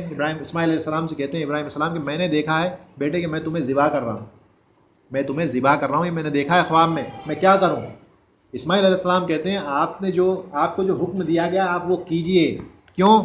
کہتے ہیں قال یا ابتی افعل ما تؤمر، آپ وہ کرو جو آپ کو کرنے کے لیے کہا ہے رب نے، کیونکہ اسماعیل علیہ السلام جانتے تھے کہ ایک نبی کا خواب خالی خواب نہیں ہوتا ہے، وہ اللہ کی طرف سے وحی ہوتی ہے، ٹھیک ہے، وہ اللہ کی طرف سے وحی ہوتی ہے۔ کہتے ہیں آپ وہ کریے جس کا آپ کو حکم دیا گیا ہے، ستجدونی انشاءاللہ من الصابرین، انشاءاللہ آپ مجھے صابرین میں سے پائیں گے، اور پایا صابرین ہے۔ تو یہاں پر موسیٰ علیہ السلام کے واقعے میں وہ صبر نہیں رکھ پائے، لیکن یہاں پہ اسماعیل علیہ السلام کے واقعے میں انہوں نے صبر رکھا، لیٹ گئے تھے وہ، ابراہیم علیہ السلام چھری پھیرنے والے تھے ان کے گلے پہ کہ دیکھتے ہیں کہ ایک وہاں پہ مینڈا آ گیا جنت سے، اور اس پہ جو ہے چھری پھیر دی گئی، اور اسماعیل علیہ السلام سائیڈ میں کھڑے ہوئے نظر آئے، ٹھیک ہے۔ تو یہ اور یہ معاملہ جو آج کل جو ابھی جو ذی الحجہ کے دن چل رہے ہیں اور جو قربانی کا معاملہ چل رہا ہے، یہ اصل میں وہیں سے ہے پورا، وہ جو سنت ہے ابراہیم علیہ السلام کی، اس کو زندہ کرنے کے لیے قربانی کی جاتی ہے۔ اس کے بعد قرآن سے 2 دلیل، پہلی سورہ انسان اور یہ سورہ تکویر میں بھی ہے، وما تشاؤون الا ان یشاء اللہ، کہ تم نہیں چاہ سکتے جب تک کہ اللہ نہ چاہ لے۔ دوسری دلیل سورہ تکویر میں سے لمن شاء منکم ان یستقیم، یہ پہلی دلیل انسان کی چاہت ہونے کی ہے کہ تم میں سے جو کوئی چاہے وہ سیدھا راستہ اختیار کر لے۔ مطلب ہمارے پاس چاہت ہے سیدھا راستہ اختیار کرنے کی، چاہے ہم کریں چاہے نہ کریں، انسان نے مشیت دی ہے، انسان کو بھی اللہ نے دی ہے۔ وما تشاؤون الا ان یشاء اللہ رب العالمین، اور تم نہیں چاہ سکتے جب تک کہ اللہ نہ چاہ لے، عالمین کا رب۔ تو یہاں پہ اللہ کی اور بندے کی دونوں کی مشیت کا پتہ چلتا ہے، لیکن بندے کی مشیت اللہ کی مشیت کے بعد ہے۔ کیوں؟ وما تشاؤون الا ان یشاء اللہ، تم نہیں چاہ سکتے جب تک کہ اللہ نہ چاہ لے۔ اس کے بعد ایک واقعہ سلیمان علیہ السلام کی زندگی سے۔ سلیمان علیہ السلام جو ہیں وہ جو ہیں داؤد علیہ السلام کے بیٹے تھے۔ ایک بار یہ جو ہے حدیث صحیح بخاری میں ہے 3424 3424، ایک بار وہ ارادہ کرتے ہیں کہ ساری جتنی بیویاں ہیں ان سب کے ساتھ جو ہے آج میں ہم بستری کروں گا، اور الگ الگ روایتوں میں کہیں 60 کا فگر آیا ہے، 70 90 100 اتنی بیویاں تھیں، لیکن ایک ہی رات میں سب سے کروں گا۔ تو وہ جو ہے یہ ارادہ کرتے ہیں، اور ان کی نیت کیا ہوتی ہے کہ اس کے بعد جو اولاد اس دنیا میں آئے گی سب کے سب انشاءاللہ فی سبیل اللہ نکل جائیں گے، لیکن وہ انشاءاللہ نہیں بولتے۔ حالانکہ ان کے جو ساتھی ہوتے ہیں ان کو کہتے ہیں کہ آپ انشاءاللہ بولیے، لیکن وہ انشاءاللہ نہیں بولتے۔ ہوتا یہ ہے کہ کسی سے بھی اولاد نہیں ہوتی سوائے ایک کے، اور وہ بھی ادھوری اولاد ہوتی ہے۔ ٹھیک ہے، ہوتا ہے نا وہ کبھی کبھی کہ وقت سے پہلے اگر بچہ دنیا میں آ جائے تو نہیں بچتا ہے، اس سے ایک اولاد ہوئی وہ بھی ویسی کہ جو کہ زندہ نہیں بچی۔ تو کسی سے بھی اولاد جو ہے سلیمان علیہ السلام کو نہیں ہوئی، کیوں؟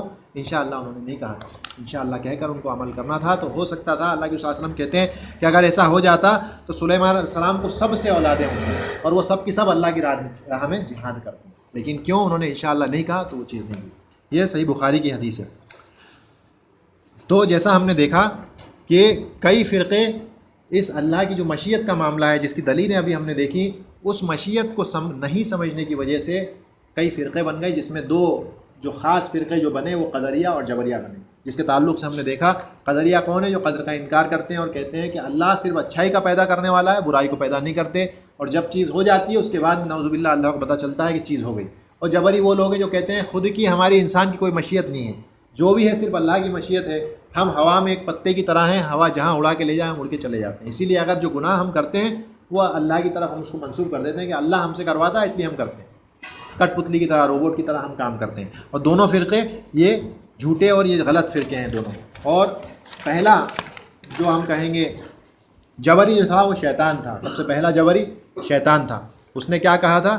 ربی بما اغویتنی، کہ کیونکہ اللہ تو نے مجھے گمراہ کر دیا۔ اس نے گمراہی اللہ کی طرف منسوب کر دی، ہونا تو یہی چیز تھا کہ وہ اپنی طرف اس کو گمراہی کرتا، کیونکہ اللہ نے زبردستی نہیں کی تھی، اللہ نے تو چوائس دی تھی اس کے سامنے۔ اور یہ ایک کمپیریزن ہم دیکھیں گے آدم علیہ السلام اور ابلیس کی جو ہے زندگی کے درمیان میں ابھی کچھ دیر کے اندر۔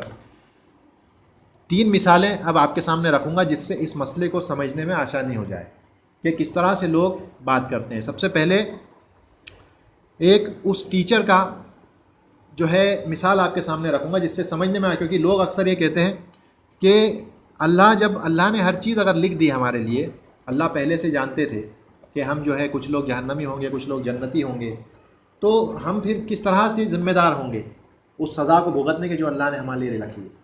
ٹھیک ہے، اور اسی طرح دوسرا سوال یہ ہوتا ہے کہ ہر چیز اگر اللہ کی قدرت میں ہے، اللہ کی مشیت میں ہے، تو پھر ہماری مشیت کہاں سے آئی؟ ہماری فری چوائس اختیار کہاں ہے؟ وہ تو نہیں ہے، اللہ نے ہم کو بنا رکھا، اللہ نے تقدیر میں لکھ دیا سب کی، تو ہماری فری چوائس کہاں آئی؟ اختیار نہیں ہے ہمارے پاس میں۔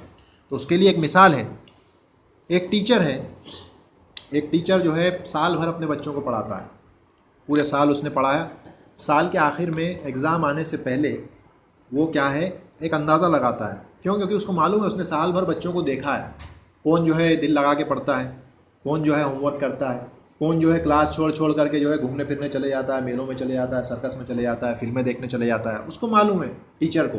اس بنیاد پہ وہ کہتا ہے کہ یہ فلاں شخص جو ہے یہ فرسٹ کلاس آئے گا، یہ دوسرا والا جو ہے بس یہ پاس ہو جائے گا، تیسرا والا فیل ہو جائے گا، وہ کہہ دیتا ہے۔ ایگزام ہوتی ہے، رزلٹ آتا ہے، بالکل اسی طرح رزلٹ آتا ہے، اس طرح سے اس ٹیچر نے کیا کہا تھا کہ پہلا والا جو ہے اول نمبر سے پاس ہوگا، دوسرا والا بس بارڈر لائن پہ تھوڑا سا ادھر ادھر ہوتا تو لڑک جاتا ہے یہ بھی، اور تیسرا والا تو فیل ہی ہو گیا۔ تو اب کیا یہ جو بچے ہیں یہ کیا ٹیچر کے اوپر جو ہے بلیم ڈال سکتے ہیں؟ کہ تم نے جو ہے ہم کو فیل کروا دیا؟ نہیں ڈال سکتے. کیسے ڈالیں گے وہ؟ اس ٹیچر نے تو خالی پہلے سے ایک اندازہ لگایا. تو اندازہ لگانے کی وجہ سے کیا کسی کو آپ ذمہ دار ٹھہرا سکتے ہو آپ کی ناکامیابی کا؟ آپ نہیں ٹھہرا سکتے اس کو اس کی ناکامیابی کے لیے ذمہ دار.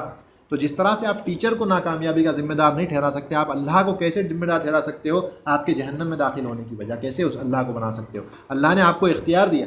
ہاں، اللہ کے علم میں پہلے سے تھا کہ کون بندہ کیا کرنے والا ہے. مثال کے طور پہ جیسا میں نے پہلے ہی بتایا ہے، 4 رستے ہیں، یا فرض کرو 2 ہی رستے ہیں. ایک رستہ جو ہے اس کے اوپر لکھا ہوا ہے کہ یہ جو رستہ ہے صاف ستھرا ہے، اچھا رستہ ہے، اس پہ آپ جاؤ گے تو کوئی مشکل پریشانی نہیں آئے گی. اور دوسرا رستہ ہے وہ بڑا تکلیفوں سے بھرا ہوا ہے، اس پہ لٹیرے بیٹھے ہوئے ہیں بندوق لے کے، اس پہ جاؤ گے آپ کو گولی مار کے ختم کر دیں گے. آپ کون سا راستہ پسند کرو گے؟ آپ اچھا والا راستہ پسند کرو گے. اب مسئلہ یہ آتا ہے کہ کیا وہ راستہ آپ نے اس لیے اختیار کیا کہ اللہ نے تقدیر میں لکھ دیا تھا؟ غور کریں اور دھیان سے سمجھیں. کیا وہ راستہ آپ نے اس لیے اختیار کیا کہ اللہ نے اس کو لکھ دیا تھا، یا اللہ جانتا تھا کہ آپ وہ راستہ اختیار کریں گے اس لیے اللہ نے لکھ دیا تھا؟ بات سمجھ میں آ رہی ہے؟ اللہ نے وہ راستہ، یعنی کہ وہ چوائس آپ کی، ایسا نہیں ہے کہ اللہ نے لکھ دیا تھا اس لیے آپ نے اس کو اختیار کیا، لیکن اللہ اپنے علم سے پہلے سے جانتا تھا کہ وہ بندہ وہ راستہ اختیار کرے گا اس لیے اللہ نے لکھ دیا. اصل مسئلہ یہ ہے کہ اللہ کو اپنے کامل اور مکمل علم کی وجہ سے یہ پتہ تھا کہ یہ بندہ یہی راستہ چننے والا ہے، اس لیے اللہ نے اس کو لکھ دیا. تو جب چوائس آپ کی تھی اور آپ کی چوائس کی بنیاد پر اس کو وہاں پر اللہ جانتے تھے کہ بنانے والی مشین بنائی کس نے؟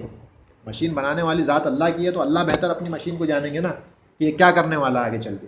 اس کو کتنی بھی دلیلیں دے دوں، کتنے بھی اس کے سامنے جو ہے آیتیں لا کے اتار کے سامنے رکھ دوں، یہ ایمان نہیں لانے والا. تو پھر ذمہ دار اللہ کیسے ہوئے؟ ہم ذمہ دار ہوئے خود. ہمارے جو بھی اعمال ہم کرتے ہیں اس کے ذمہ دار ہم خود ہوئے. اب آدم علیہ السلام اور ابلیس کا واقعہ، دونوں سے ایک ہی جیسی غلطیاں ہوں، ایک جگہ پہ جا کے دونوں الگ ہو گئے، اور اسی لیے آدم علیہ السلام کامیاب ہو گئے، ابلیس ناکامیاب ہو گیا. اس چیز کو دیکھیں گے. ایک آدمی کی مثال ہے جس نے ایک کمپنی میں وہ کام کرتا ہے، اور اس کمپنی میں وہ یہ سمجھے کہ چپراسی کی نوکری پہ تھا. وہ جب اس نے کمپنی جوائن کی تو چپراسی تھا. ایک اس کا کام کیا تھا؟ باس جو تھا بڑا پریسیڈنٹ، اس کو چائے لا کے دینا، اس کی کار کو صاف کرنا، اس کو کار میں بٹھا کے لے جانا، یہ اس کا کام تھا. محنت کرتے کرتے کرتے کرتے جو ہے اس کا پروموشن ہوتے چلا گیا. وہاں سے کافی محنت کی، اس نے ایکسپیرینس آیا اس کے پاس میں. 30-40 سال کی زندگی جب گزاری تو وہ شخص کیا بنا؟ وائس پریسیڈنٹ بن گیا. پریسیڈنٹ سے ایک لیول نیچے وائس پریسیڈنٹ بن گیا وہ کمپنی کا. اب وائس پریسیڈنٹ بننے کے بعد اس کو ایک آفس وغیرہ اچھا ملا.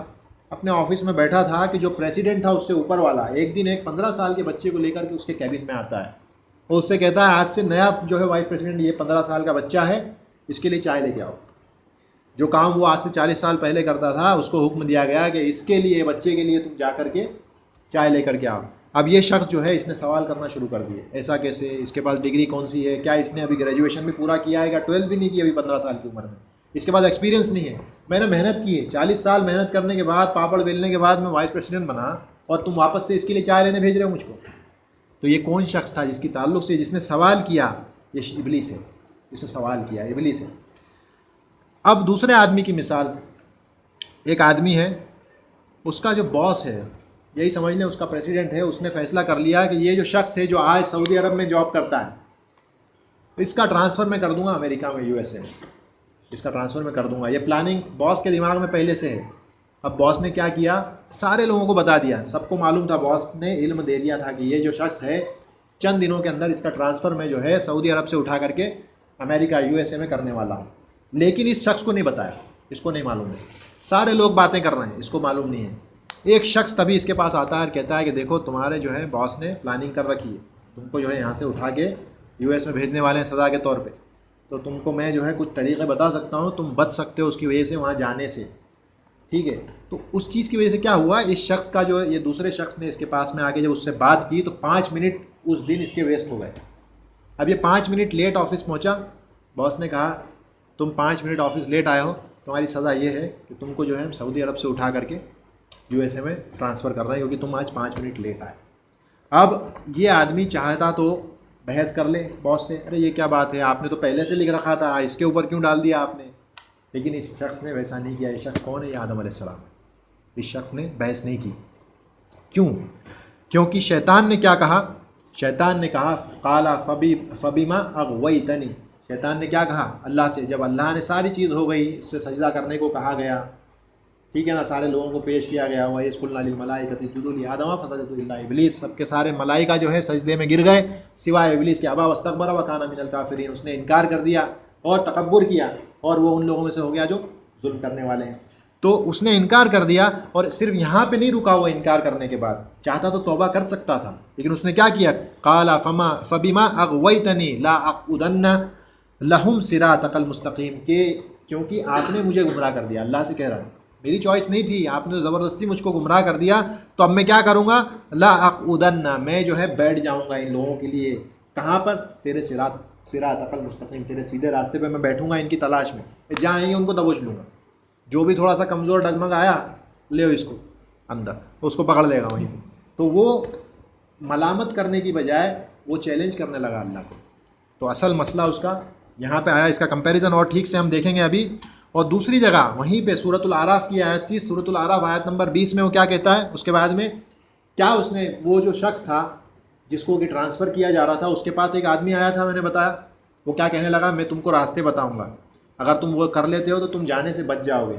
دو راستے ہو سکتے ہیں، ایک تو یہ کہ تم جو ہے فرشتے بن جاؤ، اور دوسرا یہ کہ تم ہمیشہ کی زندگی والے ہو جاؤ گے، تو تم کو permanent residence P R card امریکہ میں ملتا ہے، پی آر کارڈ، تو یا تو تمہارے پاس پی آر کارڈ آ جائے تو تم یہاں رہ سکتے ہو، یا پھر تم فرشتے بن جاؤ۔ شیطان نے بھی وہی چیز کہی تھی آدم علیہ السلام اور حوا علیہ السلام سے، کیا کہا تھا؟ سورۃ الاعراف قال ما نہاکما ربکما عن هذه الشجرۃ، کہ تمہارے رب نے تمہیں جو ہے انکار کیا ہے اس پیڑ کے پاس جانے سے صرف اس لیے الا ان تکونا ملکین او تکونا من الخالدین، یہ صرف اس لیے منع کیا ہے تاکہ تم فرشتے نہ بن جاؤ، یا پھر تم ہمیشہ کے یہاں رہنے والے نہ بن جاؤ، permanent residence P R card تمہارے پاس نہ آ جائے، صرف اس وجہ سے منع کیا ہے۔ تو اس لیے اگر تم چاہتے ہو کہ تم کو یا تو تم فرشتے بن جاؤ یا تم ہمیشہ یہاں رہنے والے بن جاؤ، تو تم کیا کرو؟ اس کا پھل کھا لو، جس چیز سے اللہ نے تم کو روکا ہے، جس پیڑ سے اللہ نے تم کو روکا ہے، اس کے پھل کو کھا لو۔ اگر تم ویسا کر لو گے تو تم فرشتے بن سکتے ہو، یا پھر وہ بن سکتے ہو جو ہمیشہ یہاں رہ سکے گا، permanent residence P R card تم کو مل جائے گا اس جنت میں رہنے کا۔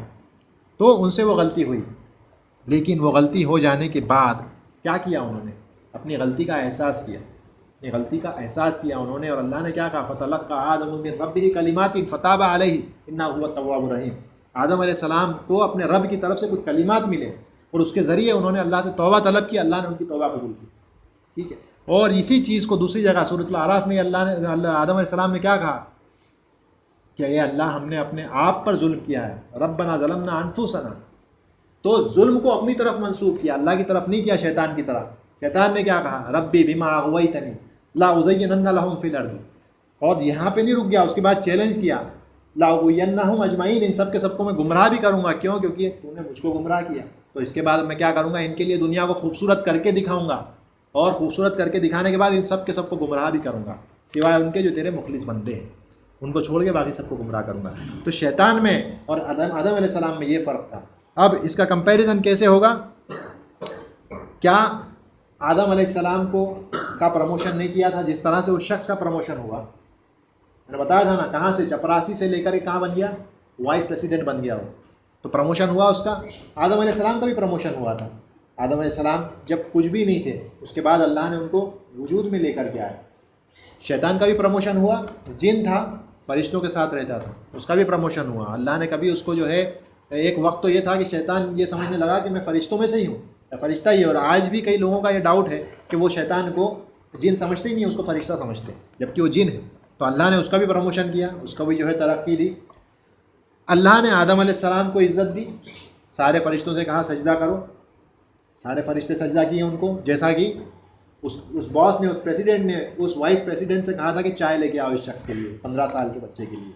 اب ہو سکتا ہے باس نے اس کے اندر کوئی ایسی خاص چیز دیکھی ہو جو یہ شخص نہ دیکھ پایا، اس بنیاد پہ کہا تھا۔ اسی طرح سے اللہ نے کہا سجدہ کرو آدم علیہ السلام کو، سب کے سارے فرشتوں نے سجدہ کیا، ابلیس نے نہیں کیا۔ اللہ نے ابلیس کو بھی عزت بخشی تھی۔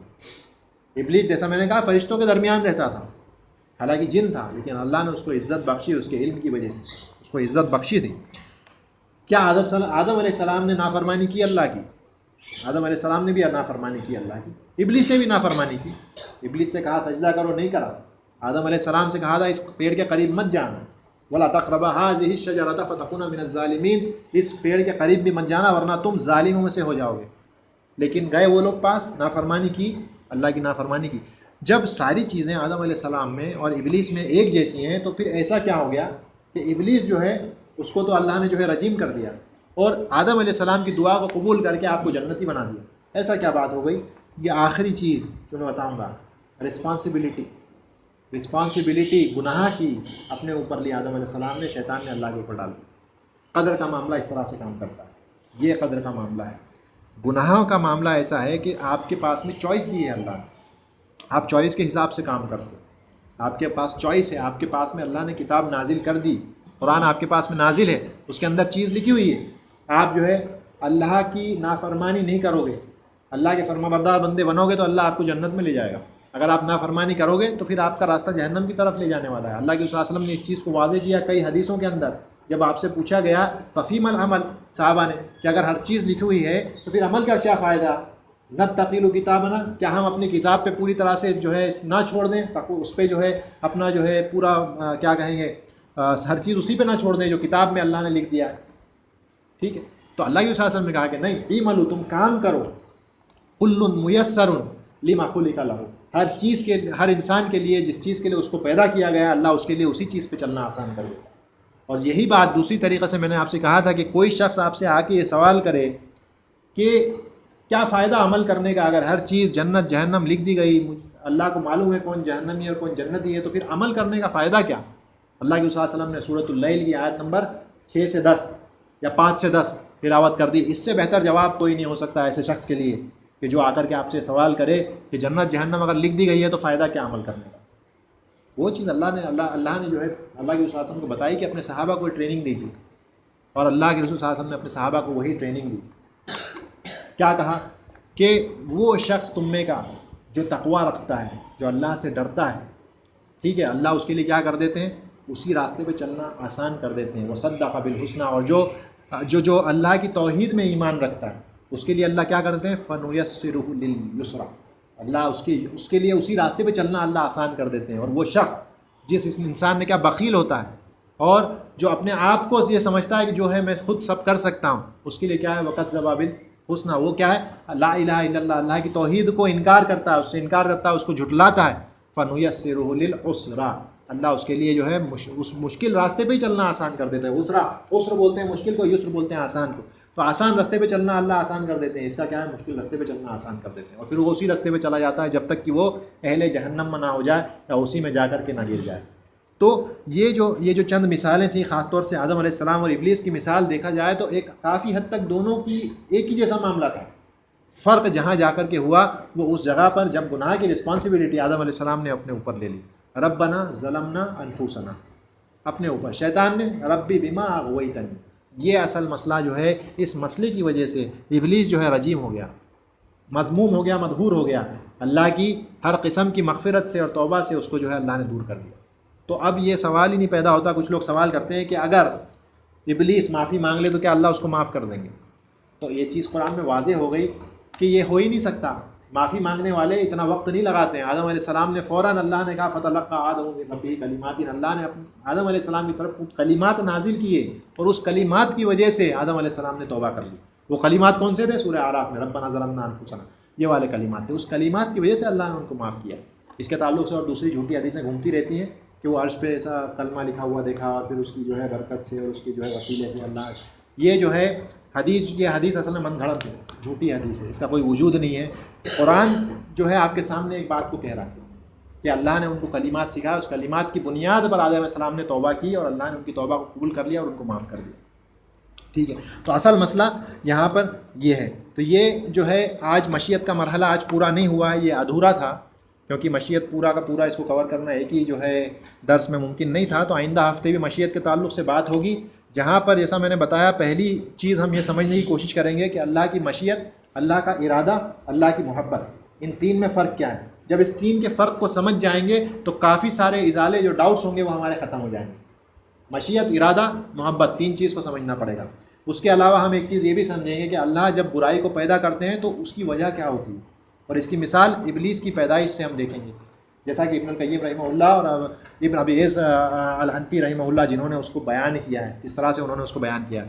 اس کے علاوہ ایک چیز کو دھیان رکھیں کہ ہمارے جو سلف الصالحین ہیں جو ائمہ جو گزر گئے، ائمہ اربعہ خاص طور سے، ان کے علاوہ اور بھی جتنے ائمہ، ہر کسی نے قدر میں زیادہ گہرائی میں جانے سے منع کیا۔ ہم نے دیکھا امام احمد کے قول کو دیکھا، جب ان سے پوچھا گیا کہ قدر کیا ہے، مال قدر، تو انہوں نے کہا قدر قدرت اللہ۔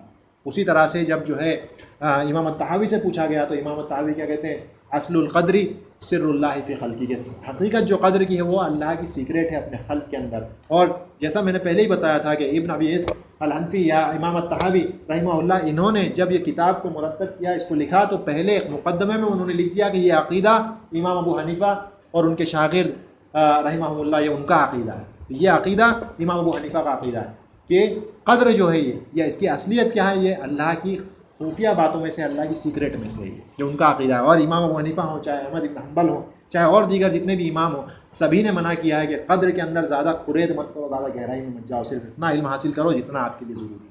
تو ہمارا کام یہ ہے کہ ہم نے ان علماؤں کو عزت دینا، ان کی عزت اور احترام کرنا، نہ کہ ان کی بے عزتی کرنا، نہ ان کے نام کو غلط انداز میں لینا۔ یہ سارے وہ علماء ہیں کہ جو ہمارے بیچ گزر گئے، ہمارے لیے دین کے کام کر کے گئے ہیں، ان کی بے عزتی کرنا گویا کہ ہم اپنے دین کی بے عزتی کرنا۔